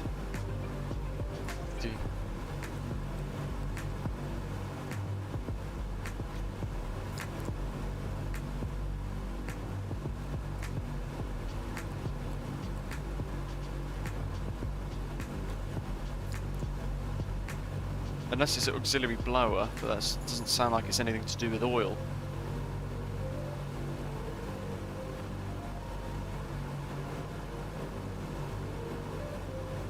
Elias asking, how long do we reckon?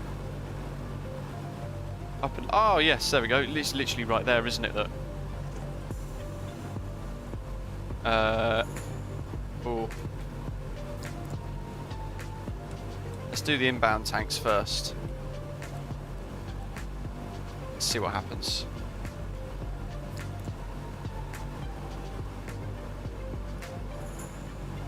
How long do you reckon the beta program will last from Phoenix? I'm really not sure actually, but Elias asking, am I in the beta program for Phoenix simulation A320? Sadly, no. I thought I was going to be. I had a conversation with Amir a long time ago, but yeah, it's not really materialised, sadly. I think they've got their team already assembled, from what I understand. Various experience levels across flight simulation as well.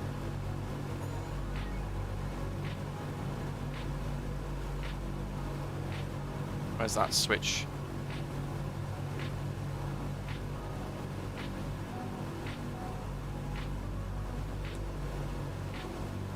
They're all off.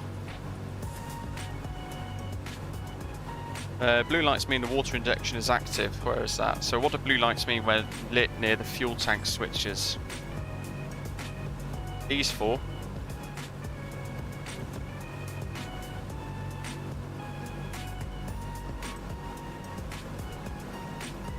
I think it's those ones, those four. I think from memory, yeah, I think it's to do with RPM. RPM changes. If they're desynced, for example, it will go blue to tell us that that particular propeller's in sync. Matthew, you can see the left-hand inbound oil temperature starting to drop.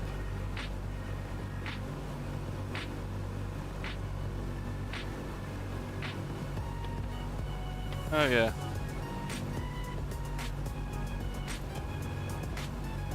There you go, not even V1 is in beta. He's one of the biggest in real life 320 pilots in flight simming, yeah. So they picked a random bunch of people. Some of them are content creators, some of them are real life A320 pilots, like Katie Pilot, Twitch, who's been with the project from the beginning actually, and others are just regular folk like ourselves who love a bit of flight sim.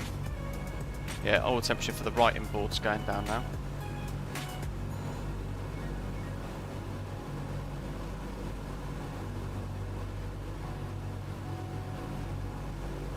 Yeah, 320 sim pilot, he put out on his thing the other day. He's in the beta program as well.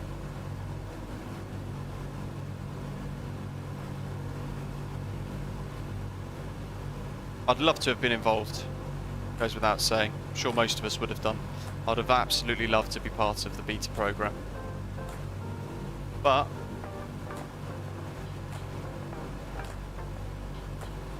I don't want to ask 2 or 3 times.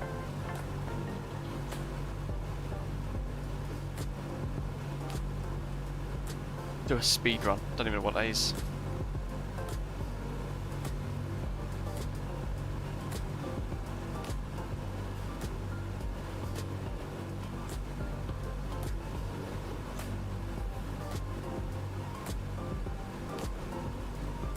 Yeah, so Katie Pilot and 320 Sim Pilot are in the beta. I don't know of anyone else. All I know is I'm not in it. I'm hoping at some point I'll be able to take a look at it.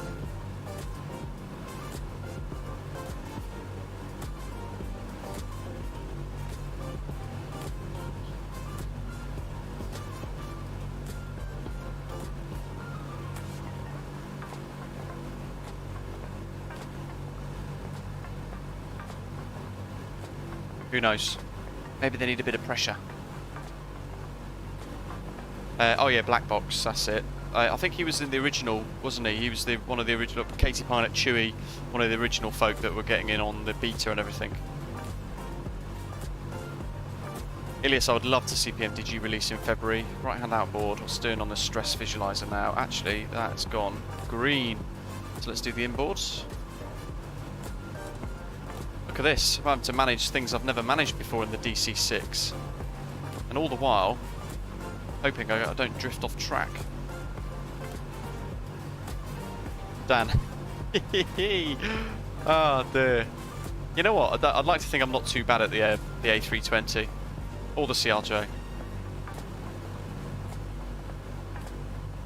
I don't follow lots of real world procedures, though.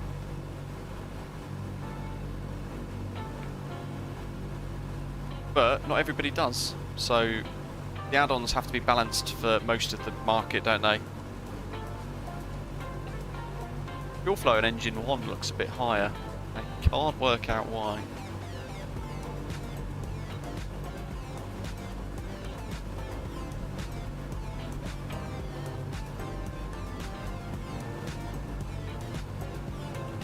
Green, green, green. Carb air for 1 and 2 are good, and 3 and 4 looking good. Cylinder heads 1, 2, 3 and 4 are looking fine as well. Probably have to leave the cowl flaps open at the setting they're on at the moment, actually. And yeah, it is odd actually, isn't it? Because he told it. Didn't he say something along the lines of, if you're doing cross the pond on MSFS, you're stupid?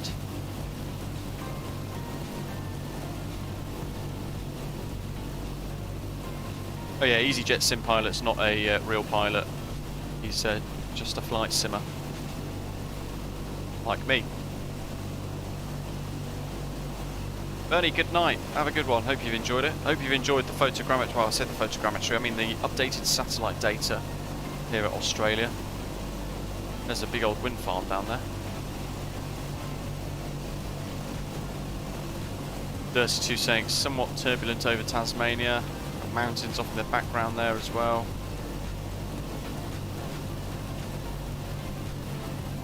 This cloud's thinning out quite nicely now.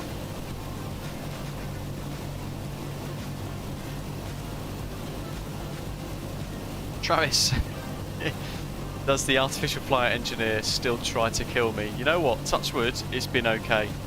It's been okay. I don't think Easy Sim Pilot's in the beta. I'm not sure. I've not heard of it. I know 320 Sim Pilot is. He announced it on his channel the other day. I don't know. Maybe it needs a load of people to ask the question on my behalf inside their Discord server. See if I can get in on the beta. Andy, yes, I'm doing PPL. Yeah, good question actually. Am I doing PPL or LAPL? I'm doing the PPL. A little bit more expensive. A couple of grand more expensive in the PA28. But it means if I want to, I can just fly across to Ireland, I can fly across to France, fly across to Amsterdam.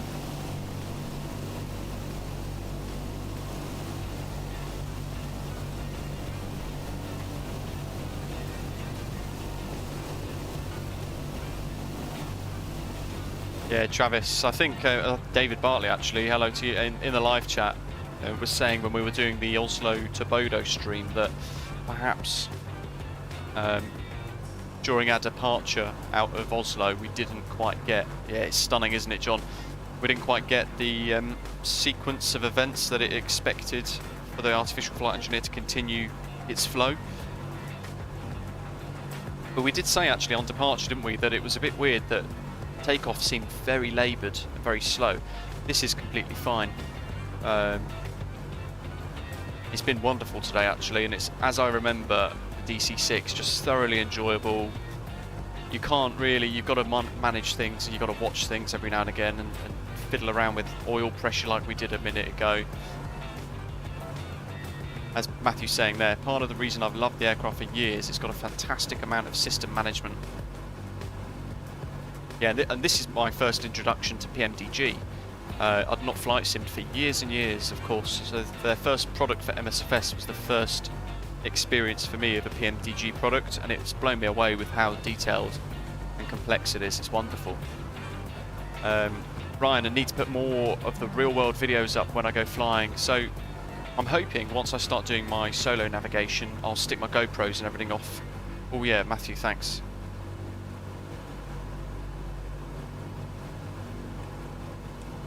Off. There we go.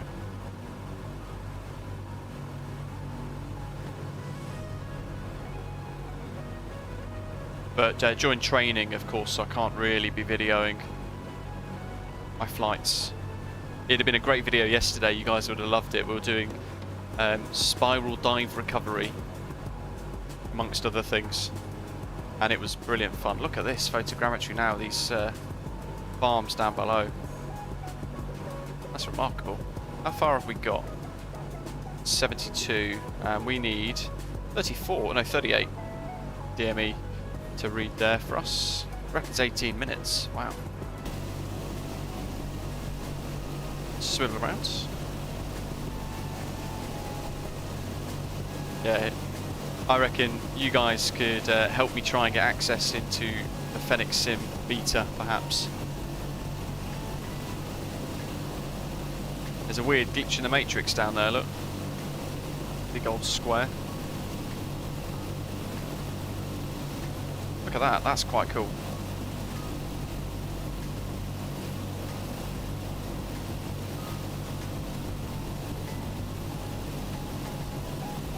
Have I flown Ryanair? No, never. Oh, Andy, yeah, it was horrendous. I'd forgotten how violent it was. Very quickly we were getting well above Travis. I asked my original instructor if I could whack my GoPro up and video, and he said no, which is a bit of a shame. But when I'm on my own and I'm in control of my own aircraft, it's my decision. My biggest rule is when I do set the GoPros up, once I set it up, it's basically I'll just leave it. You've got to fly and manage the aircraft. I won't set it up during any critical stages like taxiing either.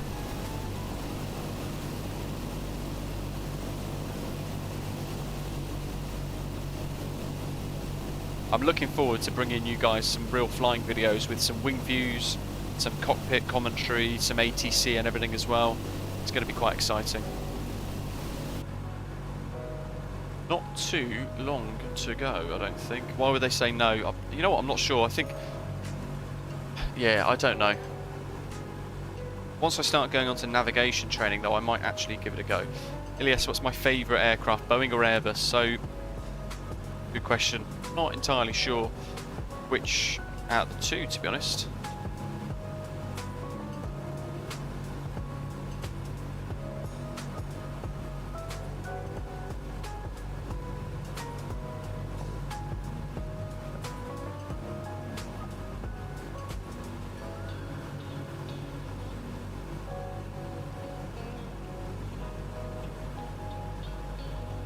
Ilias, good question. What's the maximum altitude of the DC6? I think we're looking at, is it 26,000 feet for the maximum? I can't remember now, it's been a long time since I had to worry about that. Andy, yeah, I do watch the Flying Reporter. 38 DME from AV, turn onto a bearing of 288 magnetic with a radial of 108 from AV. After 12 nautical miles, turn course 070 direct to YMEN.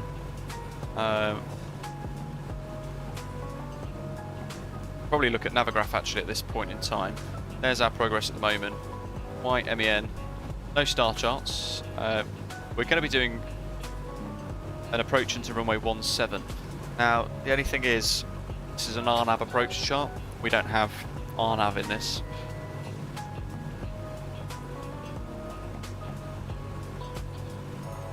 Airport elevation 282.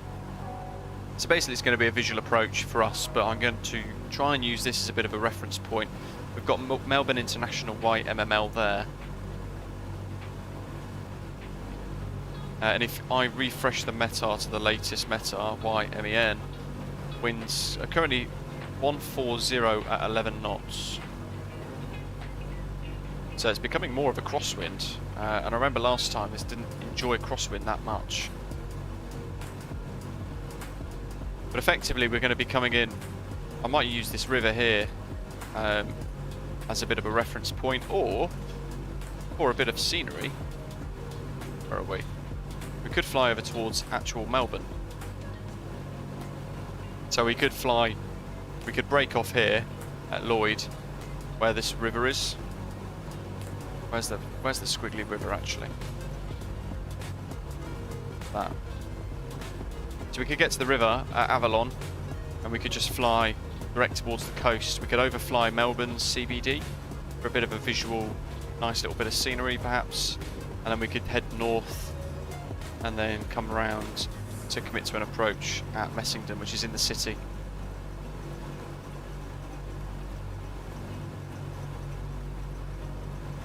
There's our airport charts. Interestingly, runways 08 and 26. Didn't know there were options.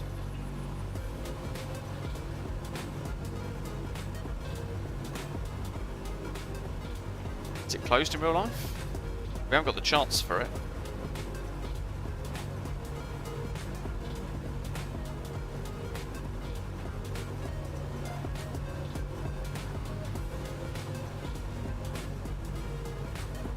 Preferential landing runway 17 there, then 26. Okay, so we'll land runway 17 in any case. What do you guys want to see? Should we fly over?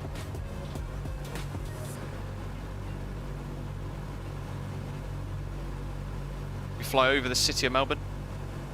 I mean, look at this now for photogrammetry, that's remarkable. I'd always demo 3 stalls, a power off stall, power on stall done while coordinating the power on without using the rudder to demo the spin entry and recovery.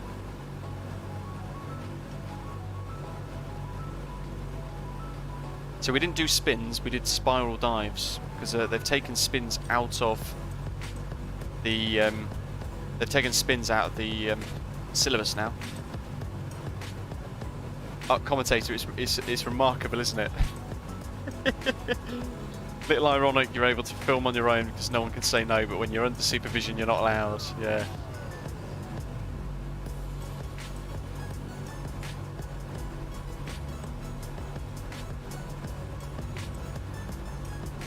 I mean, I think we're not too far away from potential top of descent here. 43 nautical miles to AV.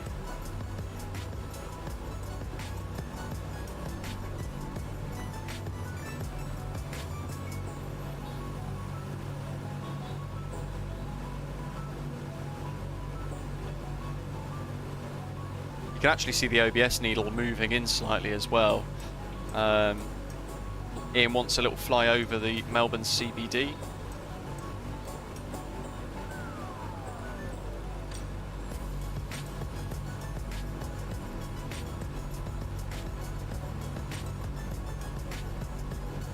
See, now we're intercepting that radial.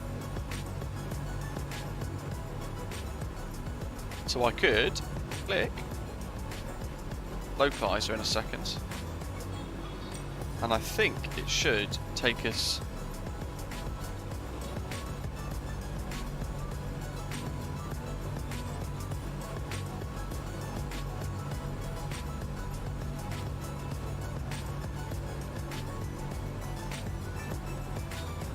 right, there we go. Round we go to the right.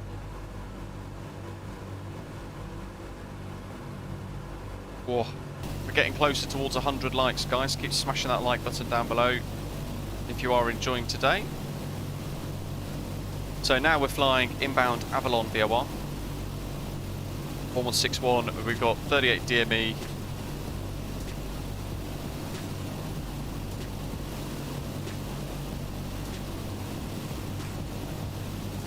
And then we've got 12 DME left on the box.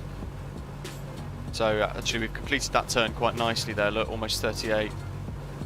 We're going to turn bearing a 288.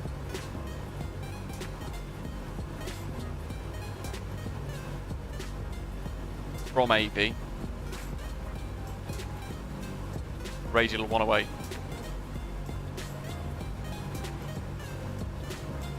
Hold on a second. It's going to be a left turn onto 108.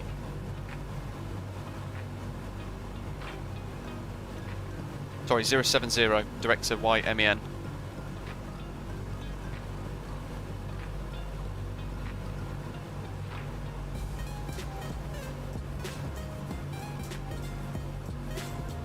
So we're kind of watching this DME here. And we want to turn left at 26 DME. Load of wind farms down below.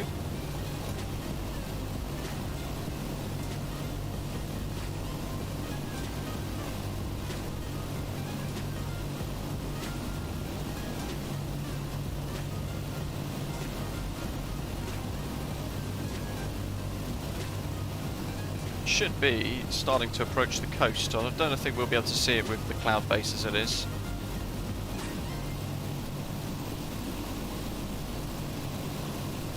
Wonderful satellite update, the imagery down below throughout today's flight.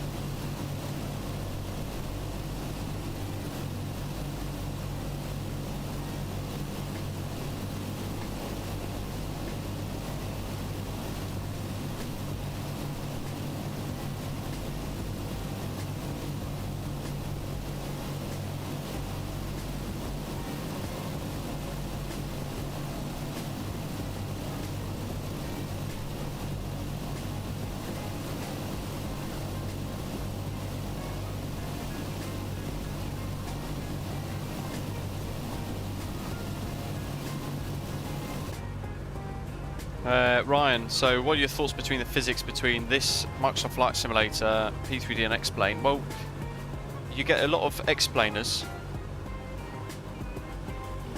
kick off about the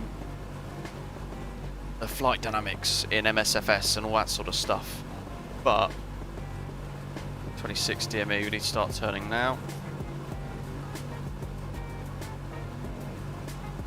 At the end of the day, I genuinely think 26 inches, please. Setting 26 inches.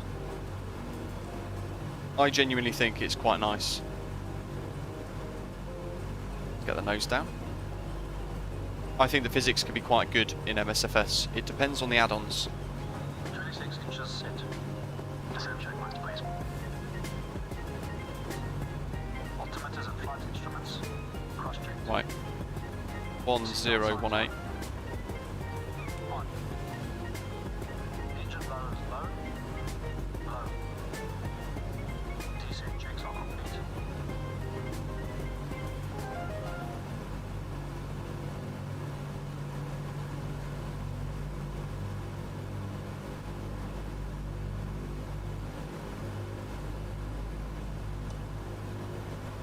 Where are we going? Sorry, 080. Good grief. Sort it out. Getting distracted with the descent there. We want 070.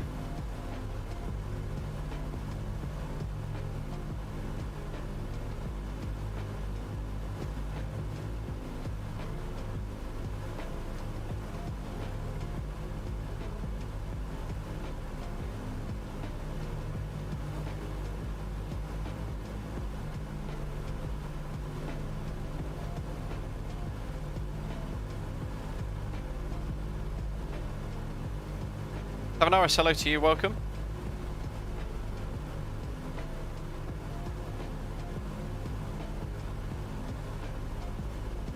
Yeah, see, as Chris was saying there, Microsoft Flight Simulator is getting wake turbulence and all that sort of stuff coming very soon, and that's going to be so good.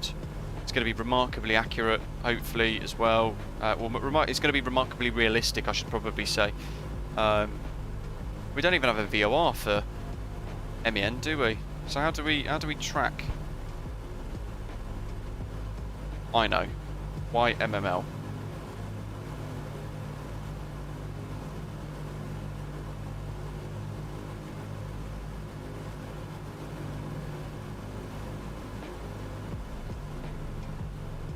We track 1141.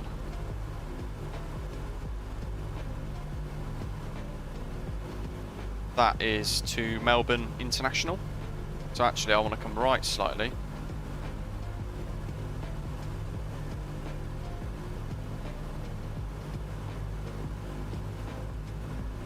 Philip's going to be staying south of the field as well to join left crosswind for a visual circuit 1500 with an approach. I'm going to try and do that as well.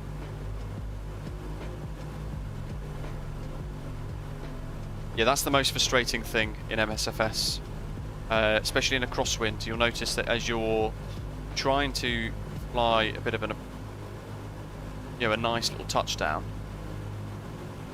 you'll end up screaming across to one side of the runway, which is just insane.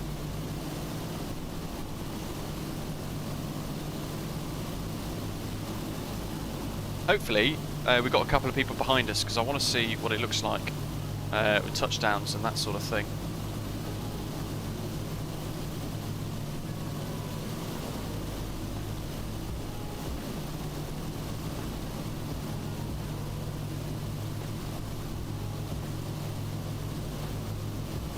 With VATS in velocity.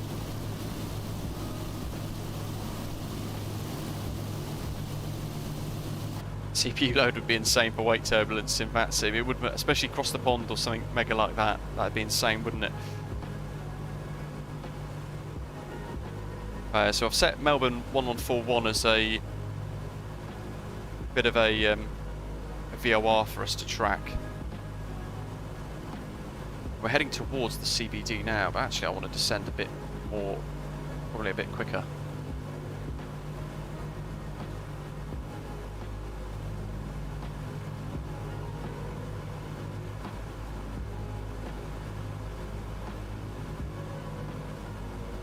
It's taken over the carburetor heating again.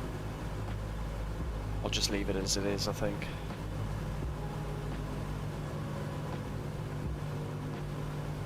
.32, the METAR is 140 at 11 knots.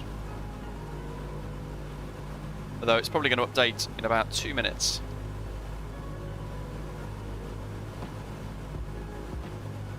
$10,000 feet.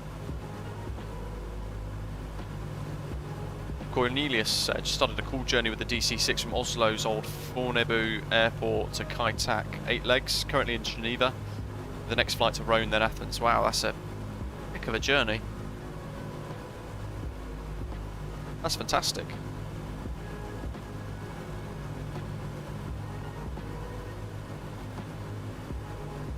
And yeah, some way to go, isn't it? Bring that rate of descent down a bit more.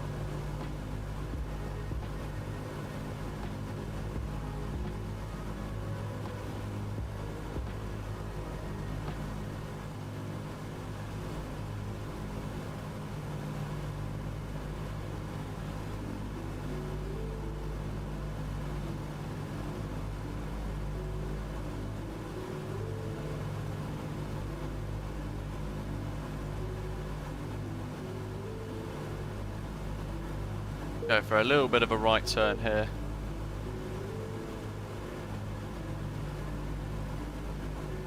Just to try and head more over the CBD.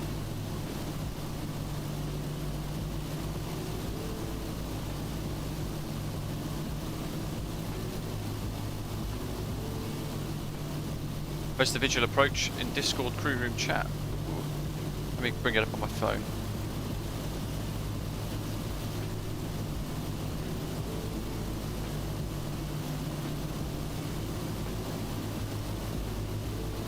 Ah, awesome.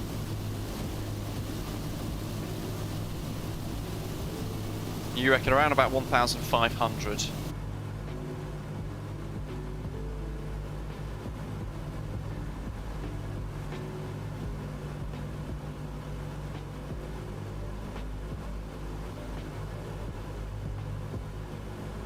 Yeah, it does tend to get inertia wrong a little bit, doesn't it?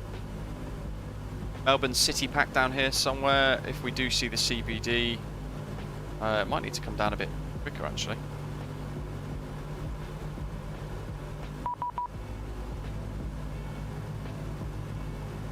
God, that makes me worry all the time. Daniel, thank you very much. For God's sake. Just to scare you into thinking ATC was online, he says. Yeah, that worked. Oh, now I'm putting Metar EGLL. YMEN. There we go. Right, the latest Metar, still not updated. Brilliant. I want my in-range checks now, don't I? Cooling turbine. Normal. Fuel booster pumps.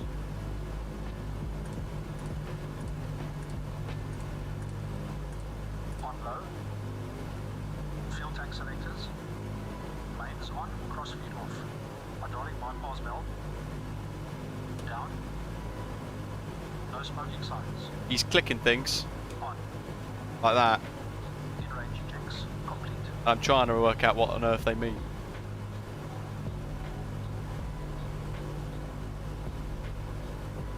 Gadget, hello to you, welcome. Hope you're well. I mean, I want to reduce the throttle setting, but he's not going to let me, I don't think. I feel like we're going quite quick.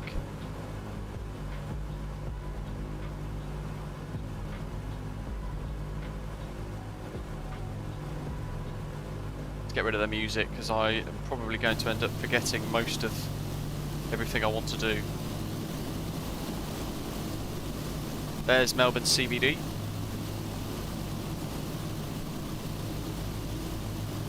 Coming up in the distance. We're going to try and fly around that as we lose altitude, and Essendon should be over there somewhere. He says. In fact, I think that's it right there. Unless that's Melbourne International.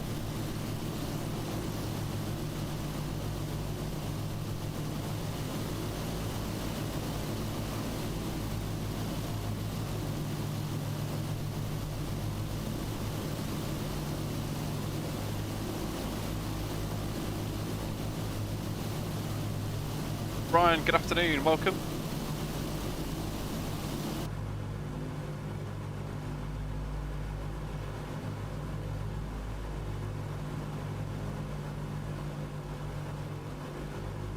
Right, so we wanted, was it 90? The MEP?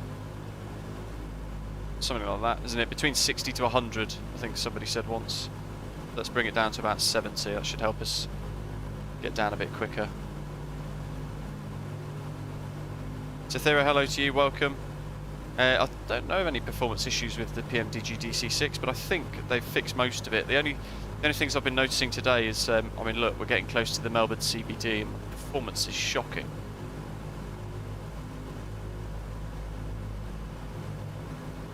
But I want to fly over the city. I mean, that's pretty cool. Look at that for a view. This is one of those moments I wish I was an airline pilot for real. You get paid to look out the window and have that as your view every single day. And then if I go to this view,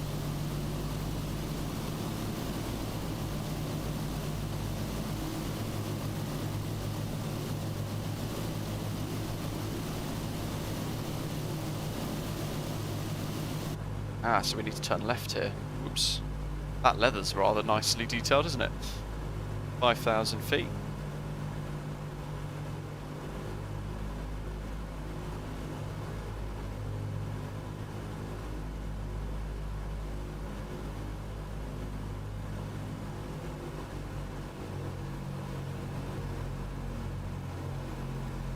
There you go, there's 110 BMEP for you.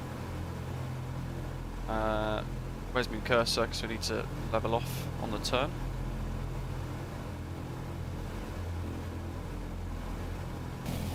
I mean, look at that now. Wow, wow, wow, wow. Let's try and keep a bit of a turn going. We need to lose some of this cloud.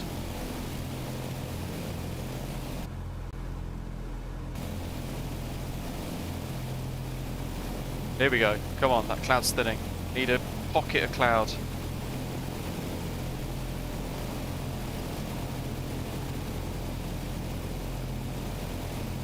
Come on.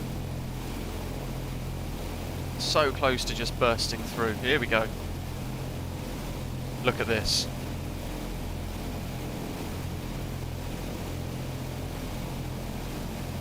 Wow. That's remarkably cool. Just need to check our altitude here. 4,000.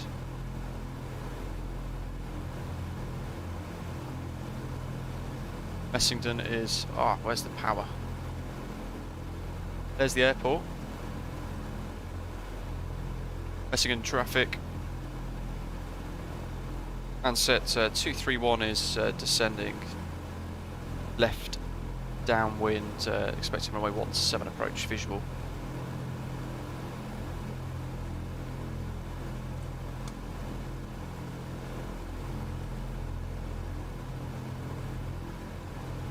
Flaps 20. Oh, I don't want flaps 20 yet.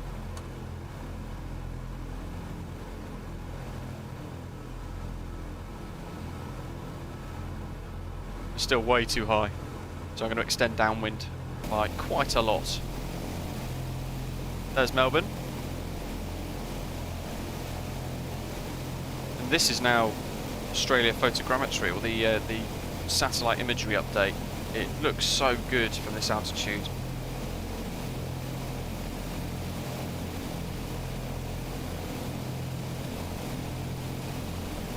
There's the airport.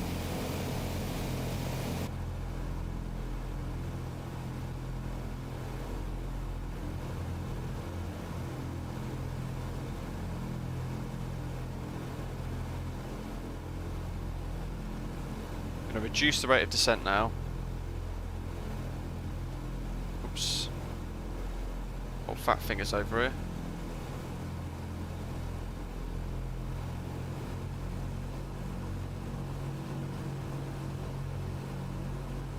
Set. Mixtures rich, please. Auto rich.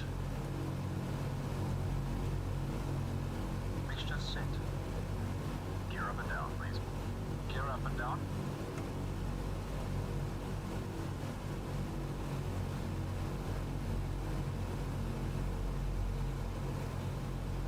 Look at this.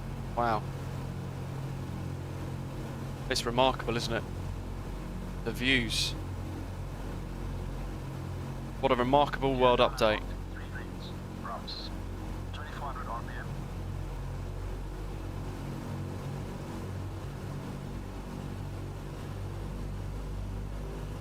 RPM. We haven't got an ILS here.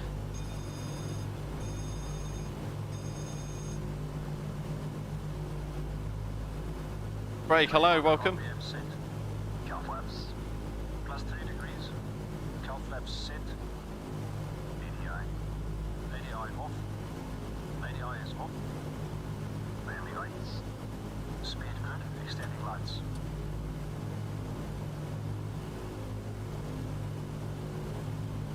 Lights extended and on. RB. Call meet called. Set call. Before landing checks complete.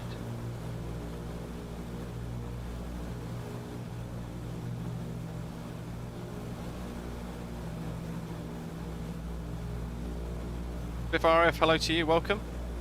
What are we landing on? Was runway 17, wasn't it? Oh, look at that, guys. Holy smokes.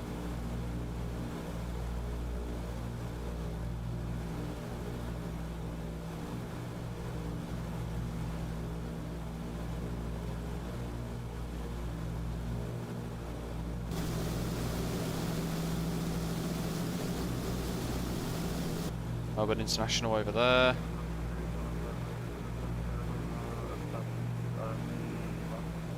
Essendon somewhere.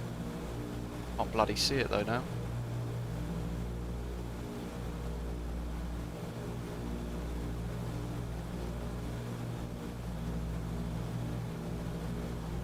There's the CBD.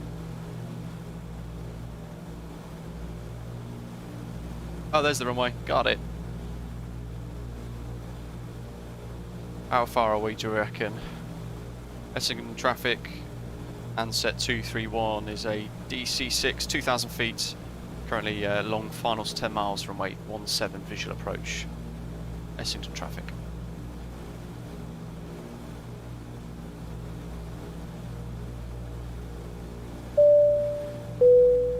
Where'd it go? There it is.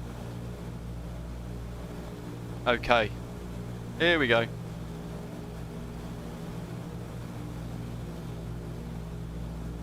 Dan's going to try. Oh, Delta2's going to try runway 26 with an ILS approach.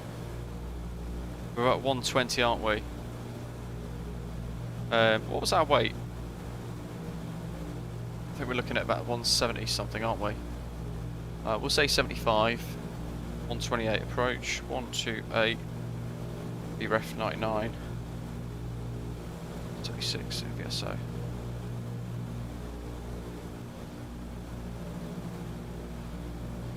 I need to come right slightly here. Oh, so many dials to look at. I know, it's crazy, right?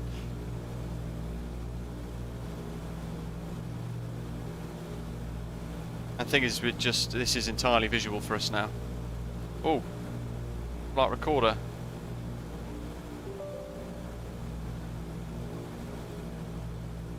$128 for approach. Actually, that's looking okay. We're about that at the moment. Essendon traffic, Qantas 5563 is at West Cape Bridge. Tracking to join left crosswind for runway Okay, hello. 17.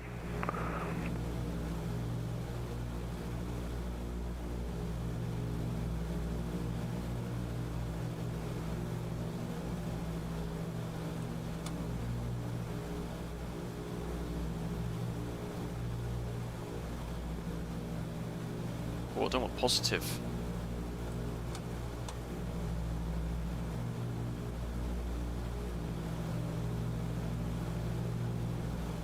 See runway, hit runway. I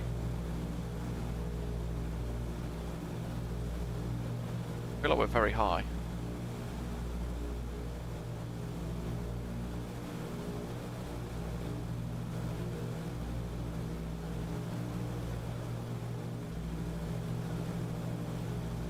Just get back on profile here.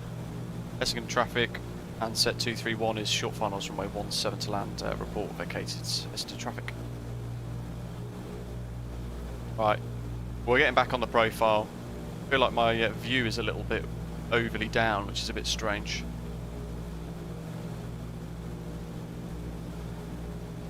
Try not to fiddle too much with this power setting here. Yankee Mike Lima would be great, wouldn't it, for MSFS would gadget. Joshua enjoying the Twin Otter, hopefully. I love that aircraft, it's fantastic.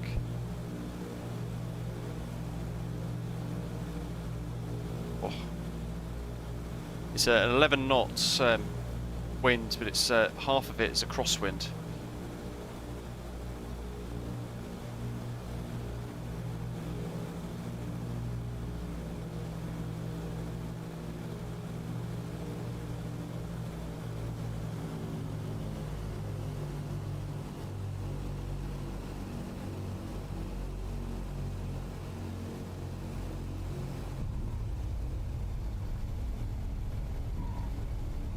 And we'll get some reverse prop going on.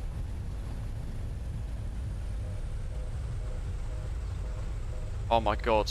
And after all that, I actually forgot to use the flight recorder because it got too busy.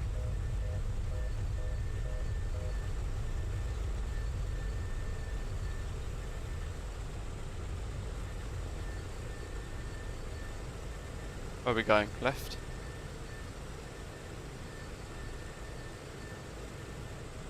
Oh no, don't brake. Brake's stuck there. Essendon traffic, Ansett 231 has vacated runway 17 and backtrack runway 26.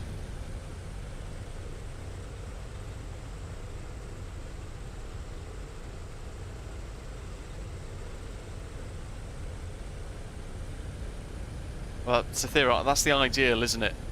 But if there's no choice, you've got to change something.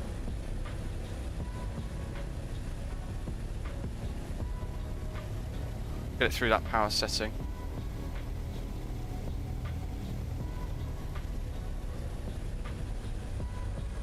Oh, you know what? I've turned the wrong way, haven't I? Essendon traffic, quarter 5563, turning left base, runway 17, Essendon. Terminal was on the, it's on the right hand side actually, isn't it, the terminal? Not the left. I thought it was on the left.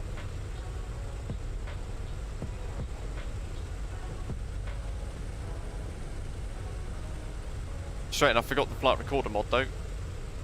I even turned it on, but I forgot to hit record.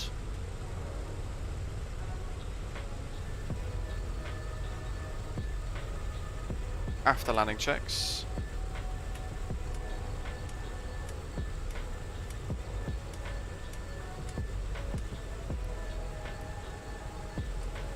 Essendon traffic, Ansett 231 has vacated runway 26 and taxiing November to hold short runway 17.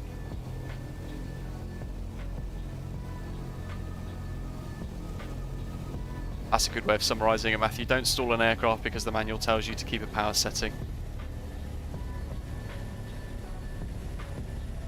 Sounds like myself and Gadget both need to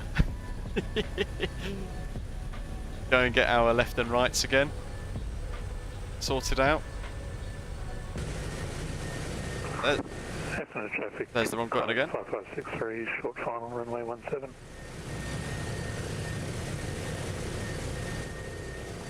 Wow, what on earth did I click there? Everything's gone back to front. The hell? Drone camera's drunk. Right, I want to check out VATSIM velocity.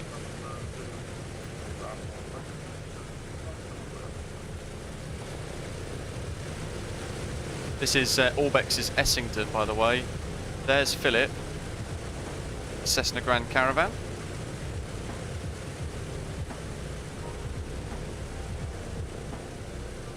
Oh wow! Look at the refresh. I've got no idea, by the way, if we're off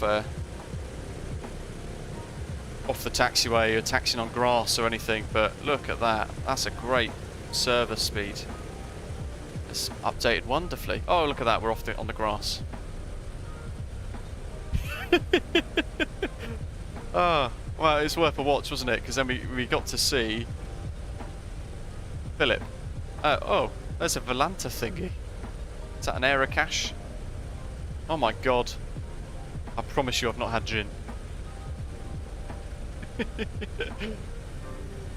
I thought we were going straight, but we seem to be turning the entire time.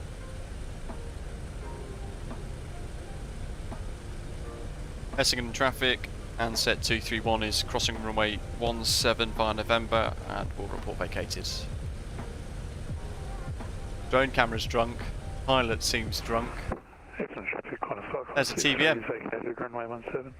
Taxi to gate. Essendon traffic, Ansett 231, runway vacated and taxiing to the J apron.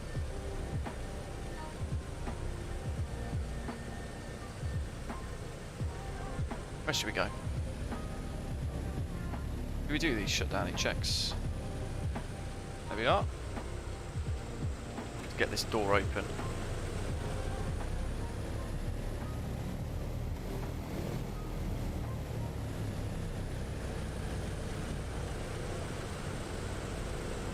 Yeah, very true. These are meant for grass, aren't they?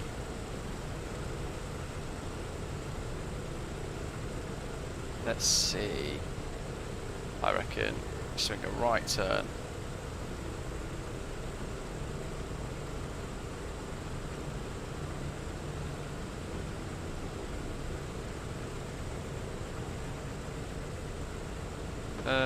Oh, you know know what?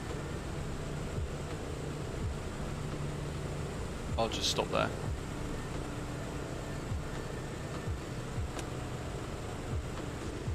Neil, taxiway versus road gates at MEN came from Heathrow.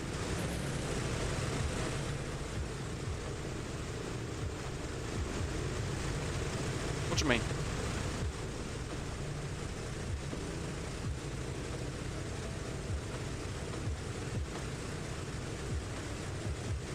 Look at Melbourne in the background, that's cool. Phil McCarthy rather, is there. There's the Volanta Aero cache thing. I have no idea how to get that. I assume you have to fly through it. Got anyone else on final approach, do we know? Here's the home of Orbex, by the way, this airport as well, and I've mentioned it. Traffic, Osprey 532 is 20 miles southeast land at my left, runway. Few times. Coles. And Liquorland. Yes, the old East Church crossing gate. What, do we know where that is? This is a remarkable bit of scenery, very cool.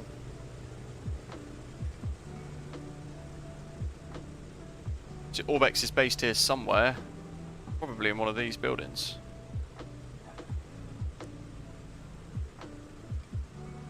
It's a huge bit of scenery actually, it goes off all the way up there, look.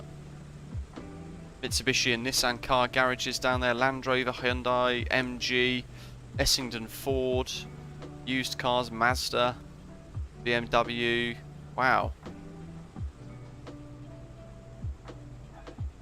I mean, look at this. You go down towards sort of like the road level.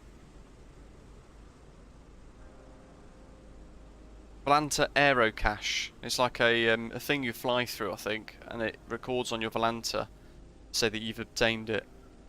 Global jet hangars on the left. Where is the Orbex offices?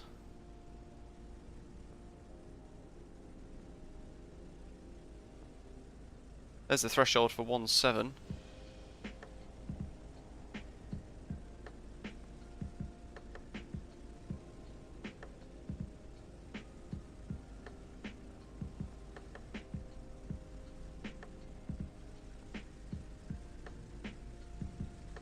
Theory would get an Evo. Of course. Yeah, BMW for me, can't go wrong.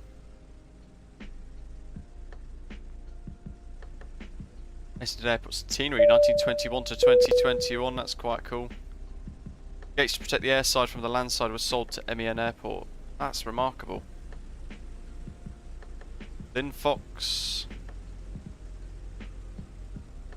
Indoor skydiving in the distance there as well, Southern Cross Jets, and the Australian flag waving as well. There's our wonderful DC6 parked up. Well, I've left the engines running at the moment.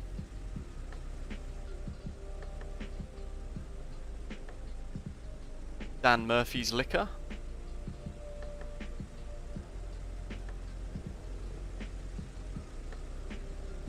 And then a massive retail store.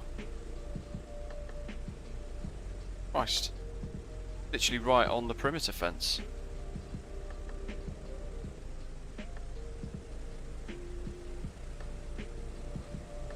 There's me scooting around looking for the gates. I don't think we're going to see them. Just right of the tower. Guessing you could see it then, Neil. Oh wait. There we are. Next to the VW garage.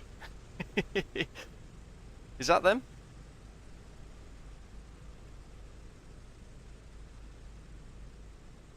You can tell this is an Orbex home airport because they've put tons and tons of effort into creating this.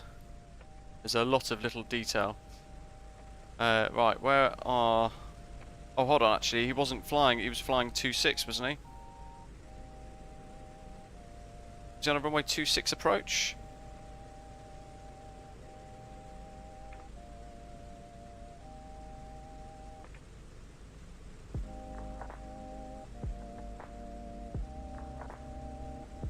Who knows?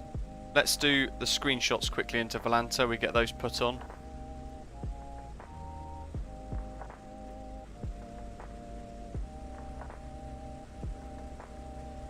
Yeah, like, I quite enjoy driving around CP16. You've got the by the old the East Base Engineering. You've got an old CP gate there that goes into engineering by the looks of it.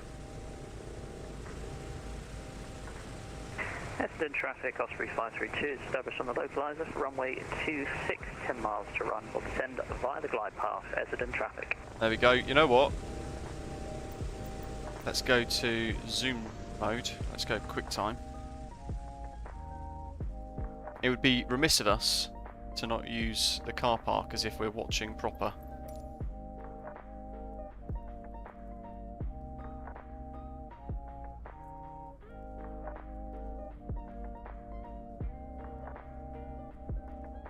We're Australian Big Jet TV for the purposes of this. We're on the roof of a van with a camcorder without all of the excitable noises and shouting joules every 10 minutes.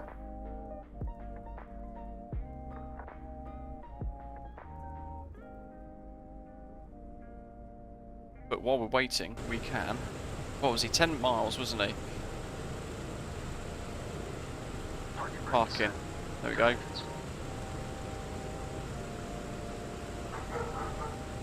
think somebody's at the door. Yeah, Brian, I guess that's just one of the issues with MSFS. You get that sort of like rubber stamp door. Rubber stamp... not door. Rubber stamp... There we go, look at that. Engines are off now. She's looking pretty cool. Trees, that's the word.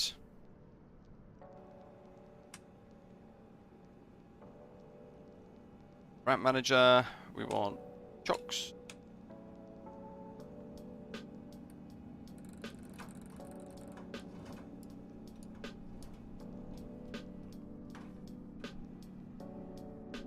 And we'll wait for one to land. And then we'll check out the land to touchdown rating as well, naturally.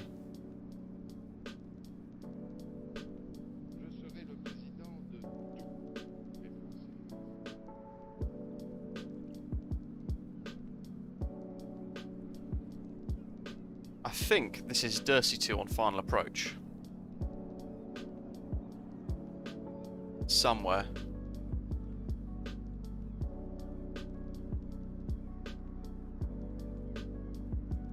Looks woofing at absolutely nothing. Nobody's been on the driveway.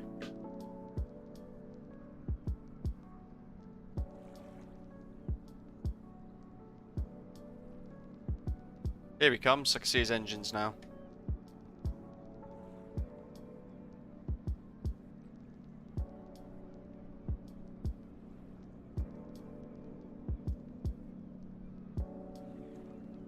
The OP, Neil.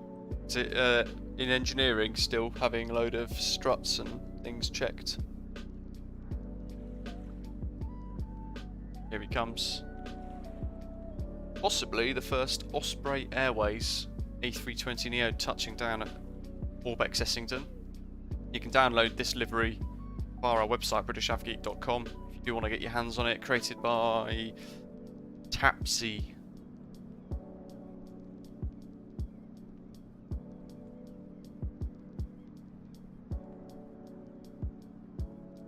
Trees is the word, thanks. Yeah, it's the only issue, isn't it? With MSFS, they've got to be planted. You can kind of bunch them all together, but then they become a weird mass, amalgamated mass with one another, which is not always fantastic. So they've done their best, I think. Tried their best, I like to think. Here he comes. Shooting the ILS. Love this livery.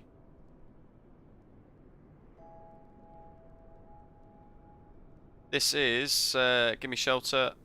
Oh, look at this. VATS in velocity. Oh, look at that touchdown. So smooth. Oh, wrecked the nose wheel though. What's going on there? The nose wheel only landing. I think that's just VATS, isn't it, doing its thing. How smooth was that touchdown though? On VATS in velocity. That's fantastic.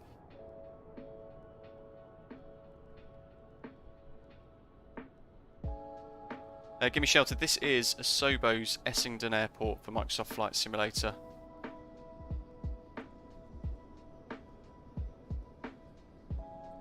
It's really good.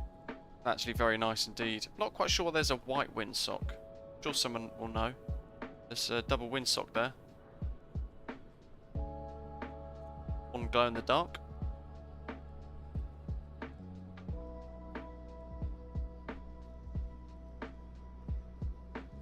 And there's that Volanta error cache thing as well.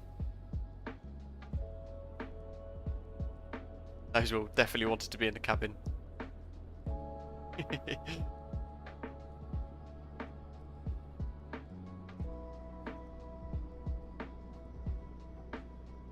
Okay, so you guys want to see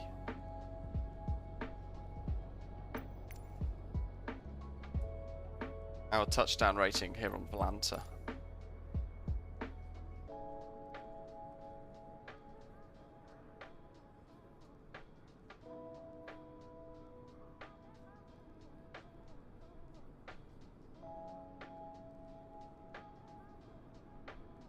So, while the A320 taxis round, 3 more likes to 100 guys as well. So if you've not yet given us a like, please do click that thumbs up button.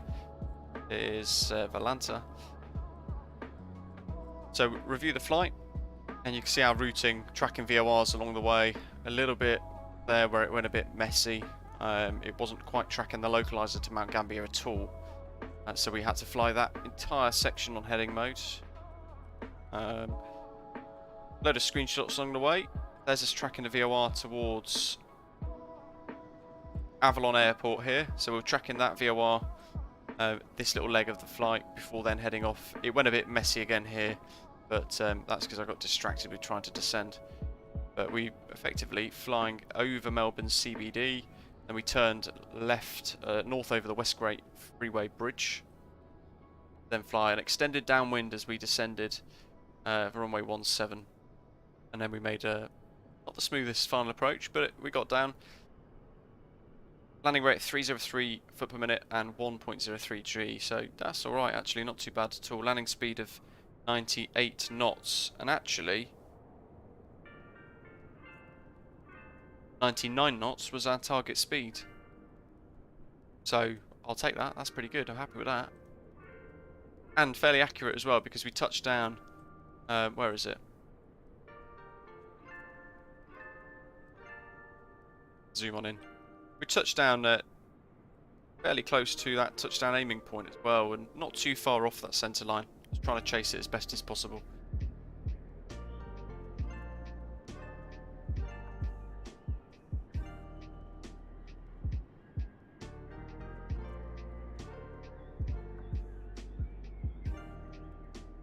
Just wait for that A320 to come around, because I want to try and get a photograph, or a photograph. Might as well be a photograph sometimes, it does look pretty realistic at times.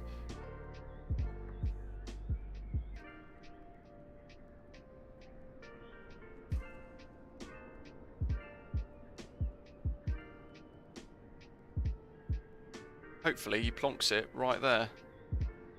Stand 24.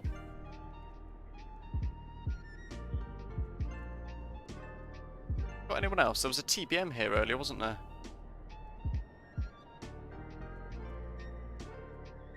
There's a helipad aiming point, great for light performance group 135 and H145 ops.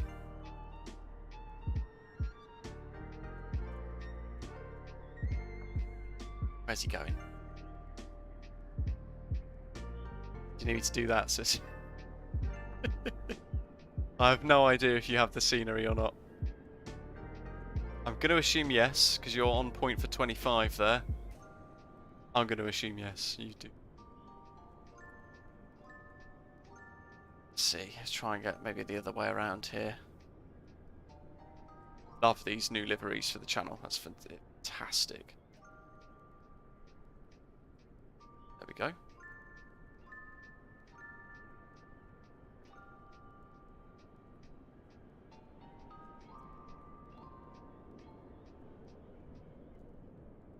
And of course we've got all the steps. We've not got the doors open yet, so I imagine those passengers are rather frustrated. We can do... Ooh, where is it? Weirdly enough, I thought I'd clicked all of it. There we go, look, the little steps get wheeled into position there. There goes the main cabin steps too. Great little animations. Zoom on out.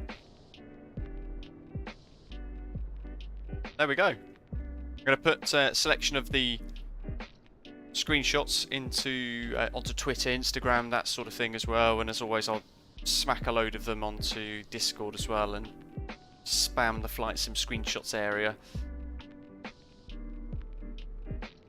Hope you've enjoyed today's...